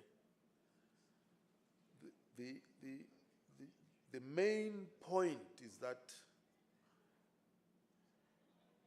motion is about change. Motion is brought about by the working out of opposites. Okay? So however, the important point to really take to heart is that everything, nothing is but always in a state of becoming. Nothing is but always in a state of becoming. So there is process, even where you don't see it, where your naked eye does not reveal that process. So people might use a rope, to cross a river, because there's a rope, tied to a tree, and it is safe. You just swing and you drop yourself on the other side of the river. But that rope is fraying away, but you don't see it. And one day it will snap, and you drop into the river. You see, that's what the law of motion is. When I was at secondary school, our physics textbook and our teacher was teaching us that the atom is indestructible. The atom is indestructible. And that's physics. And this is 1964. Now, the atom had been separated 20 years earlier. Hence, the atomic bomb dropped in Hiroshima and Nagasaki.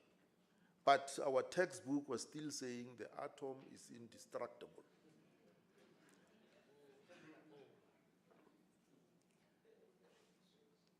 So, we know that the atom, is divided into protons and neutrons. We know that now, because the nature reveals its secrets to human beings, and those secrets are boundless. Yeah. At some point, an Italian called Galileo Galilei, invented the telescope. At the time when the Roman Catholic Church said there is earth, which is flat, and there is heaven up there. Okay? So, because this man had a telescope, then he's able to say scientifically, no, the earth is round actually. It's not flat. And they put him to the stake. Yeah. The stake was then what is today the electric chair. Yeah. Galileo. You see? Today, we all know the constellation of stars and so on, as I was explaining to you earlier on. So, when Bani Desai led a group of members of the South African Colored People's Congress away from the ANC to the PAC, it was in exile. Yeah. And not all members of the colored Congress left with Bani Desai. No, he left with those who followed him. Many of them, Uncle Red September remained. In fact, from Morogoro, he became the chief rep of the ANC in London. James April, all of those comrades remained in the ANC. They did not leave at that time. So,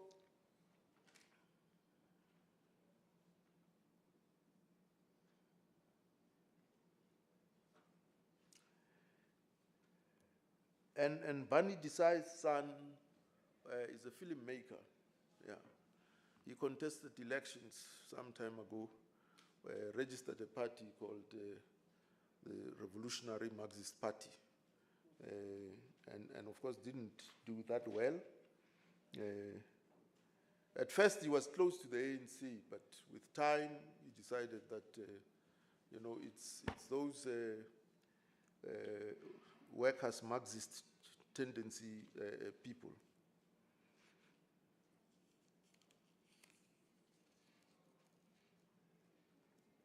If the ANC loses power,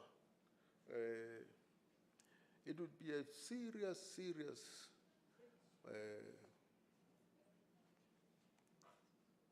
disaster. Yeah, serious disaster. Because all these parties in the moonshot or whatever are funded by the same people, the ruling class in South Africa. Yeah. And they were funded, and it was the first time in the history of this country that the ruling class came out into the open to say,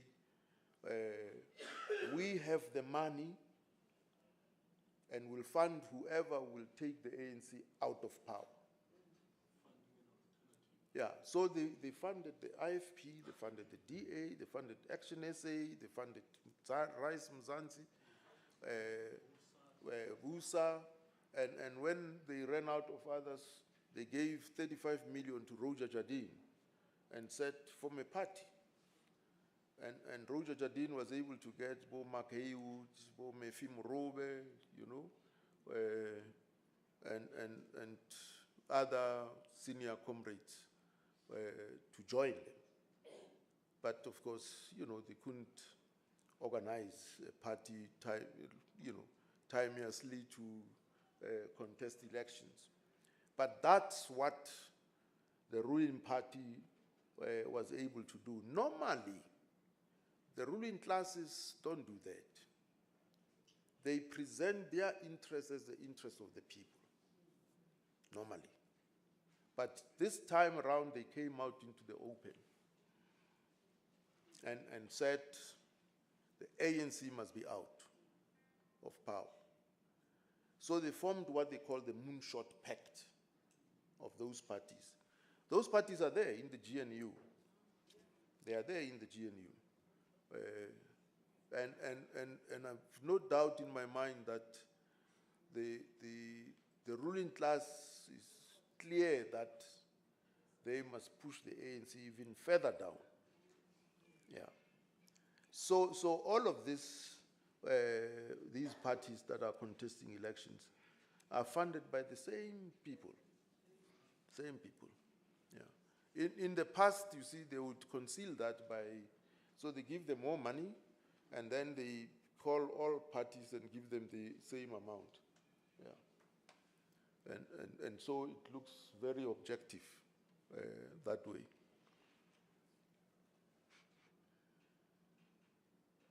So unity is important from that point of view. The ANC must always strive to be united. There's no advantage to be gained by being divided. None. None. You can't find it. So that's why the alliance is important, but not only the alliance. The ANC must strive to unite the broadest cross-section of South Africans, either in alliance or, under one umbrella body. When at the Congress of the People, after the adoption of the Freedom Charter,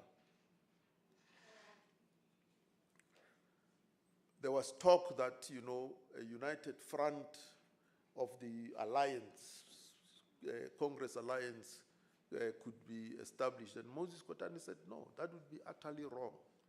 A united front must go beyond the Congress alliance to bring in other people. And Moses Kotane, you see, in the 50s already, says to party members that party members must be loyal to organizations that they belong to. Yeah. So that, and he says it is wrong for party members to strive to take over leadership of other parties, organizations. Because, and he explains, he says, one day we will need to form a united front. But if all these organizations are led by communists, of course we'll be establishing a united front of communists. You see, so he says, because people form organizations for a purpose. So if you are in there, you must be loyal to that organization. Yeah. So if you belong to the party, as well as the ANC, you must know how to be a good party member and a loyal ANC member. Yeah. Because when, yeah, I must cite this example in history. So the ANC in the 30s, 1930s, was almost dead. It became moribund when Pixley Isaac Aseme became President General of the ANC. He even spent the whole year without convening a single meeting of the National Executive Committee. And then, of course, those who were questioning him, he was expelling them because he was a lawyer. So the ANC was almost dead in the 30s when, in 1935, Canon James Arthur Kalata was elected as the Secretary General, and Reverend Mahabani was elected as the President General. They then, on the occasion of the Jubilee celebration of the ANC in 1937, organized or convened an organizing conference. And it is at that conference where Kalata introduces Moses Kotane and J.B. Marx, and he says to conference delegates, these two men, I'm introducing them, they are communists. And I want you to know that. They are the most loyal members of the African National Congress. Yeah. At that time. So I thought I must also just share with you what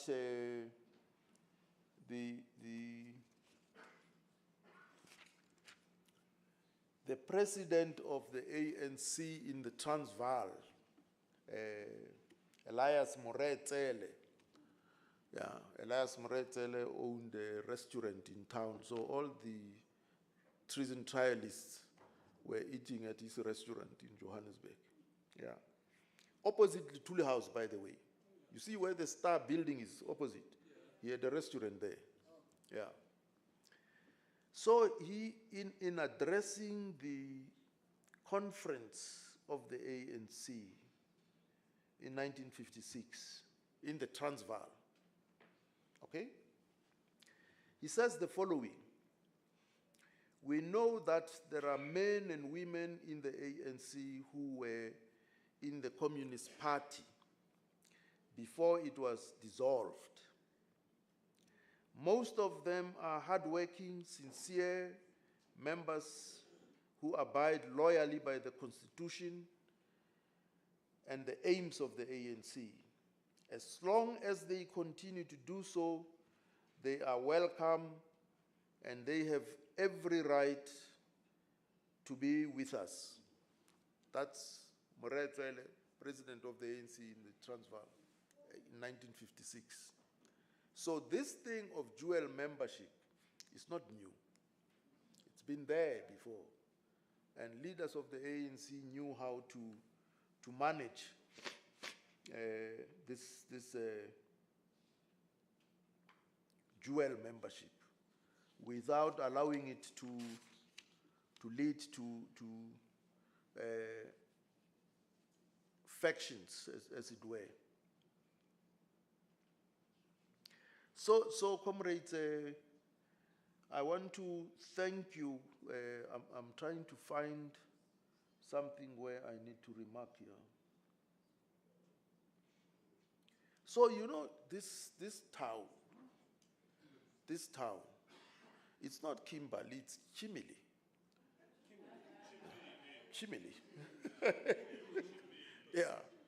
Chimili was the center of the South African universe, this town. Sports activities, debating activities, leadership, excellence came from here, from Chimili. And that is why I was telling the chair that one comrade of ours, Mutobi Mutwatsi, he has a publishing house, wants to come here because Mueli Skota was born here in Chimili. That street, which is the main hotel there, he was born there. Yeah. And so Mutobi wants to come because the colors of the ANC, this black, green, and gold, two of those colors were suggested by Mueli Skota. From here. Yeah, from Chimili. Yeah. So Chimili is very, very, very important. Yeah. Solplaki operated from here. Yeah. Yeah. Le Dr. Mulema. Yes. Yes. You know, Athalitele, the last Treasurer General of the ANC, also operated from here. And so did Horatio Budlwanambele operate from here. Yeah. He was the second Secretary General of the ANC. So when comrades in the Eastern Cape says the province of legends, you must tell them that Chimili is the province of super legends.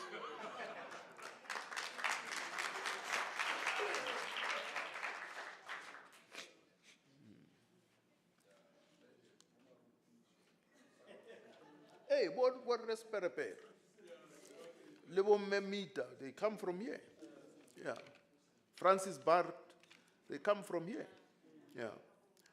So you are following in the footsteps of giants. Yeah. Hallelujah. And you must never forget that. Mm-hmm.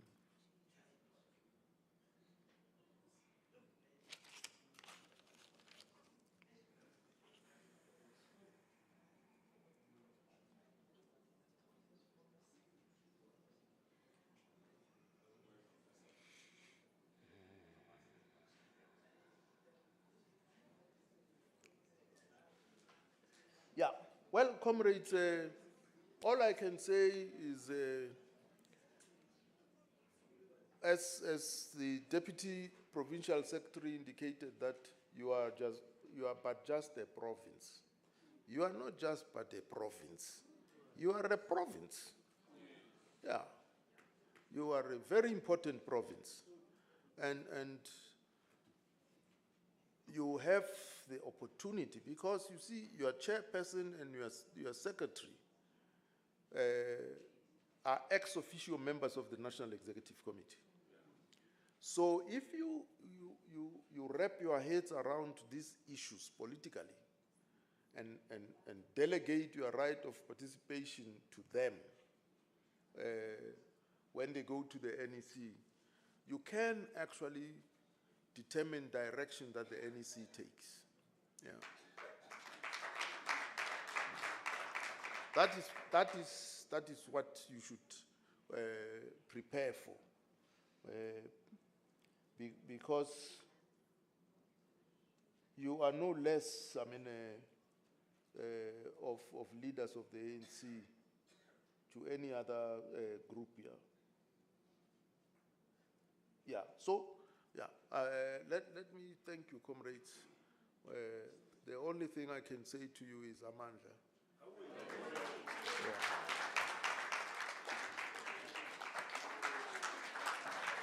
Thank you very much, Mkhulu.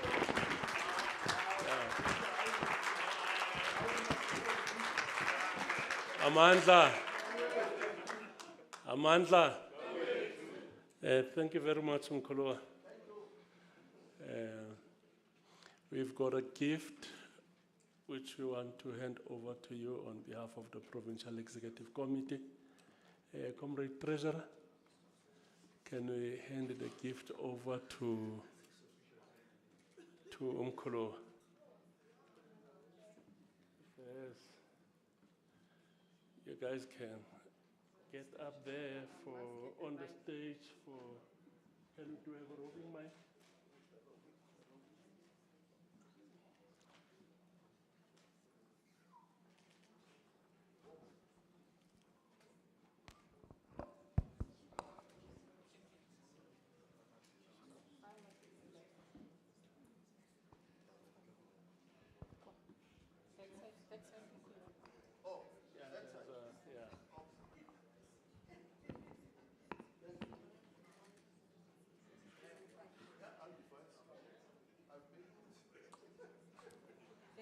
Thank you very much, Chair. Good afternoon, comrades. Comrade Deputy President, on behalf of the PEC of the ANC in the Northern Cape, we would love to present you with this beautiful gift. It's not just a gift. Every time you look at the picture, I want you to get emotions evoked with it. The emotions that were brought by the wisdom that you just shared with us today. I think each and every one of us leaving this room today is filled with some serious knowledge and wisdom. I do not want to get anyone to be emotional about this, but it is quite an emotional day for all of us, I want to believe. And I would just want to request you to, as you accept this gift, also believe in the fact that you have planted a seed in the Northern Cape that we want to commit and promise to further get it to germinate further into and across the province. Thank you very much. Can the officials join there quickly? Thank you very much for this wonderful gift. It's going to find a place of pride among the few that I have. And of course, I'm a retiree actually. I've retired, but the obligation to declare did not retire with me. So I'll have to declare it, and as you know, when you declare gifts, you have to stipulate the price of the gift. So this one is priceless, comrades. It's priceless. Can we get the officials to join? And then we'll get the PEC members also to join on stage for.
No, but they can have a peek with.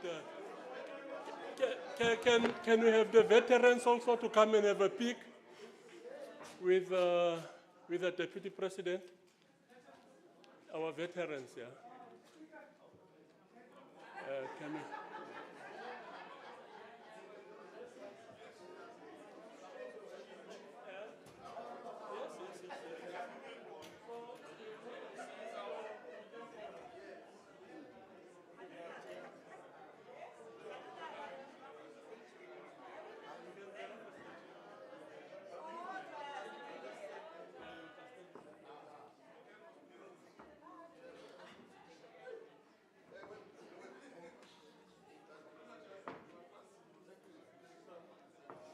Then we invited more comrades, remember, from the regions.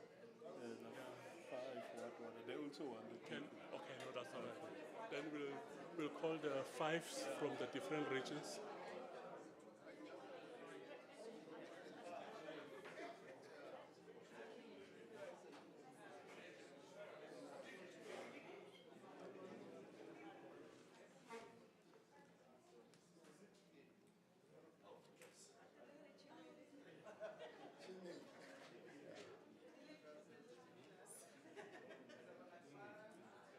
Veterans.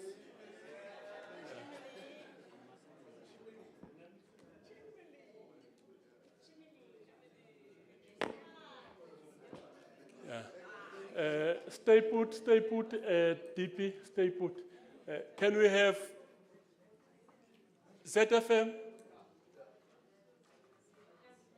No, the DP must stay put. It's okay with the veterans, yeah. Can we have ZFM?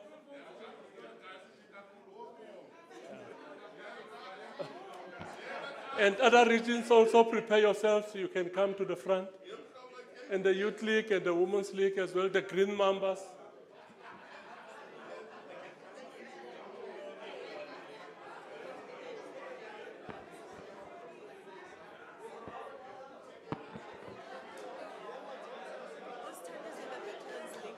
Oh, you will have a one-on-one. Yeah. All right.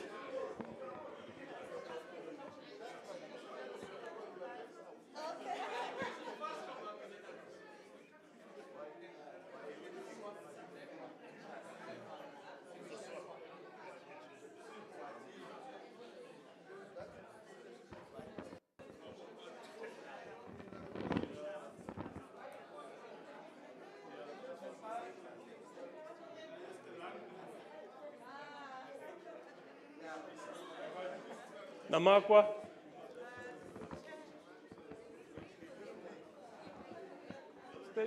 Stay put, DP.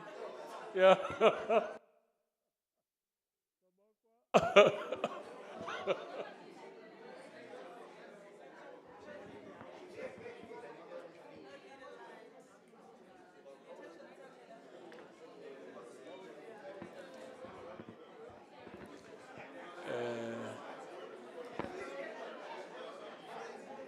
Francis Bart, prepare yourselves. Francis Bart and JTG.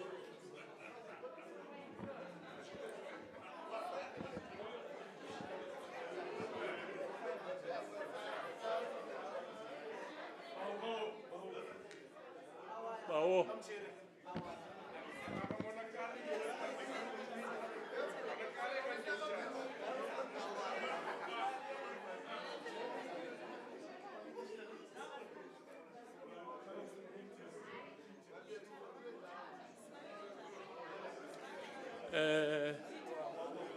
That is Francis Bart.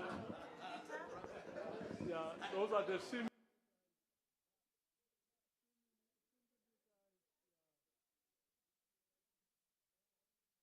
Yeah.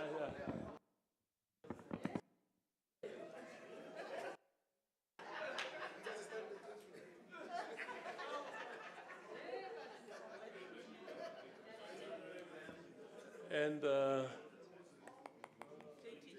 are you guys? Youthly, go and sit down, please.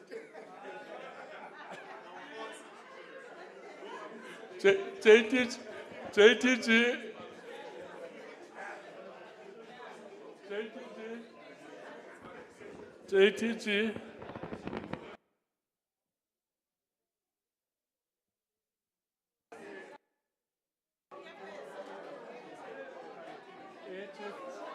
Chief, move on. Yeah. Okay.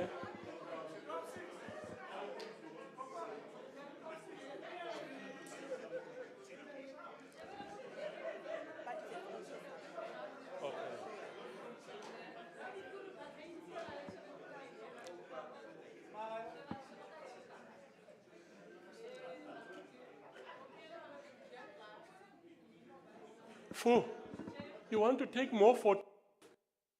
Oh, and then Youthly. Where's the green mambas?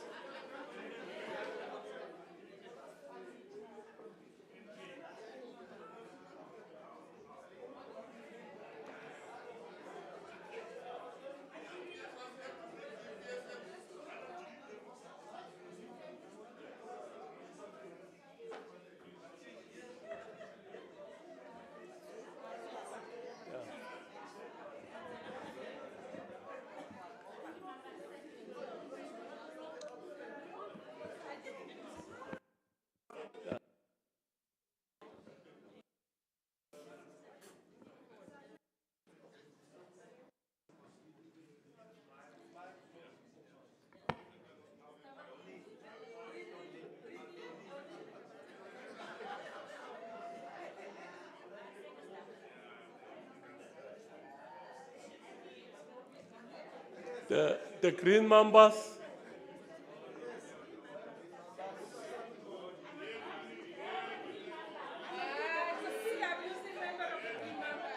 And the support staff and officials, prepare yourselves, come to the front. Support staff and officials, come to the front. Uswazi came to whisper, please don't forget us. Please don't forget us, all right? Yeah, MK as well. MK, yeah, you can gravitate to the front. Come, Comrade Prof. They will come after you. Who's that? Kazi. Oh, Tikas, I'm told you're part of MK, Chief. Come, Tikas, come, Tikas. Come, Tikas. Tikas, I'm told you're part of MK, Chief. You're part of the Lutuli detachment, Chief. Yemotik. That's MK. Part of the Lutuli detachment.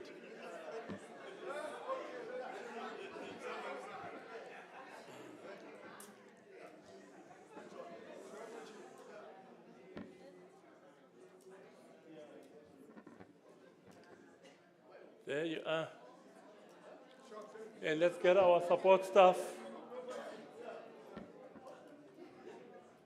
Hey, Cyril, this photo must come with 60%, Chief.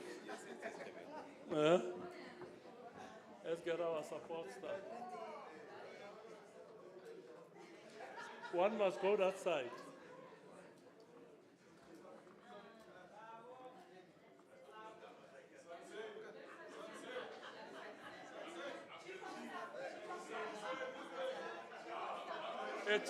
No, Chief of Staff, please, man. Hey, Chief. Hey, Chief. Chief of Staff, you must join that photo, Chief. Yeah. You are the chief here.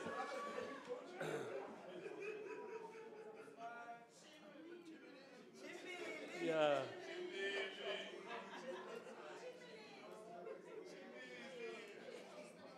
All right. No, thank you very much, Mkulu.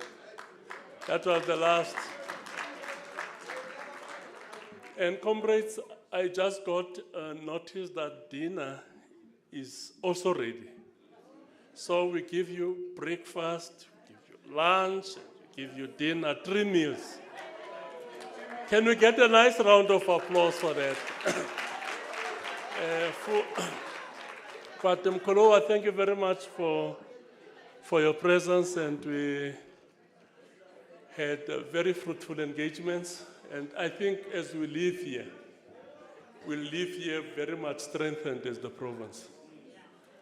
And when we met this morning, I was telling Mkolowa that in 2012, I was at a restaurant in Cape Town at Spa. What do you call it? S-P-U-R? It's Spur or Spa?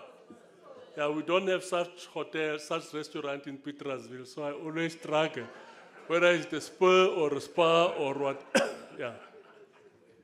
So at that restaurant, on the front opposite seat, I saw an old man there. And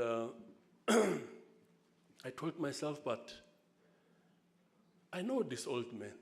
And so I went there and I greeted, he was sitting with his family members. And I said, are you not Toivo ya Toivo? Adimba Toivo ya Toivo? He said, yes, yes, yes, it's me. Yeah, you know, in Namibian English. Oh, yes, yes, yes, it's me. And who are you? So I told him that I'm Zamani Sol, I'm from the Northern Cape. Oh, okay. No, I'm with my family. Then he told me he's with the 3rd generation of his family that he brought to Robben Island so that they can see Robben Island. And he said he was at the Robben Island for 16 years, arrested in the late 60s, released in 1984. And so, what are you doing in the Northern Cape? I said to him, no, there I'm the provincial secretary. He said, I was a secretary myself. So he said he was the secretary of SWAPO for internal mobilization. And so I asked him, but what are you doing now? No, I'm a retired man. I retired in 2006. And now I'm spending time with my family and do some organizational work. So I said, what kind of organizational work are you doing? He says he's actually running political education for SWAPO. That's what he said. I'm running political education for SWAPO. But also, we have a council of veterans whose responsibility is to look at the health of the organization. At an appropriate times, we would intervene. So he told me how they intervene. For an example, if they see a concerning behavior from me, the council of these elders of SWAPO, they call it the council of elders, will sit and say, but have you guys lately picked up this concerning behavior from Zamani? They will say, yes, yes, yes, I think this and that is concerning. And then they will mandate one of them to call me and ask me, when am I available? And then I would say, I'm available tomorrow. Where can I see you guys? They say, no, no, no, we want to come to your house. So this council of elders will come to your house, sit you down. Say, you know, we believe you're a good cadre of the movement. You are doing good work. But these attributes and the latest development in terms of your behavior are concerning. And just leave you. Tell you, we'll come back, reflect on what we raised with you. We'll come back after 2 weeks, or we'll come back after a month to engage with you. So then they would leave. Come back after a while, sit you down, ask you, have you reflected on the issues that we raised with you? No, no, no, yes, I've reflected, you raised the following issues, and this is how I think would be the best way in which the organization can resolve them. So that was the responsibility of the Council of Elders.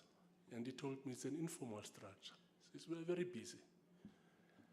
If there are these concerning behaviors from comrades, our responsibility is to intervene, to advise them in a comradely manner.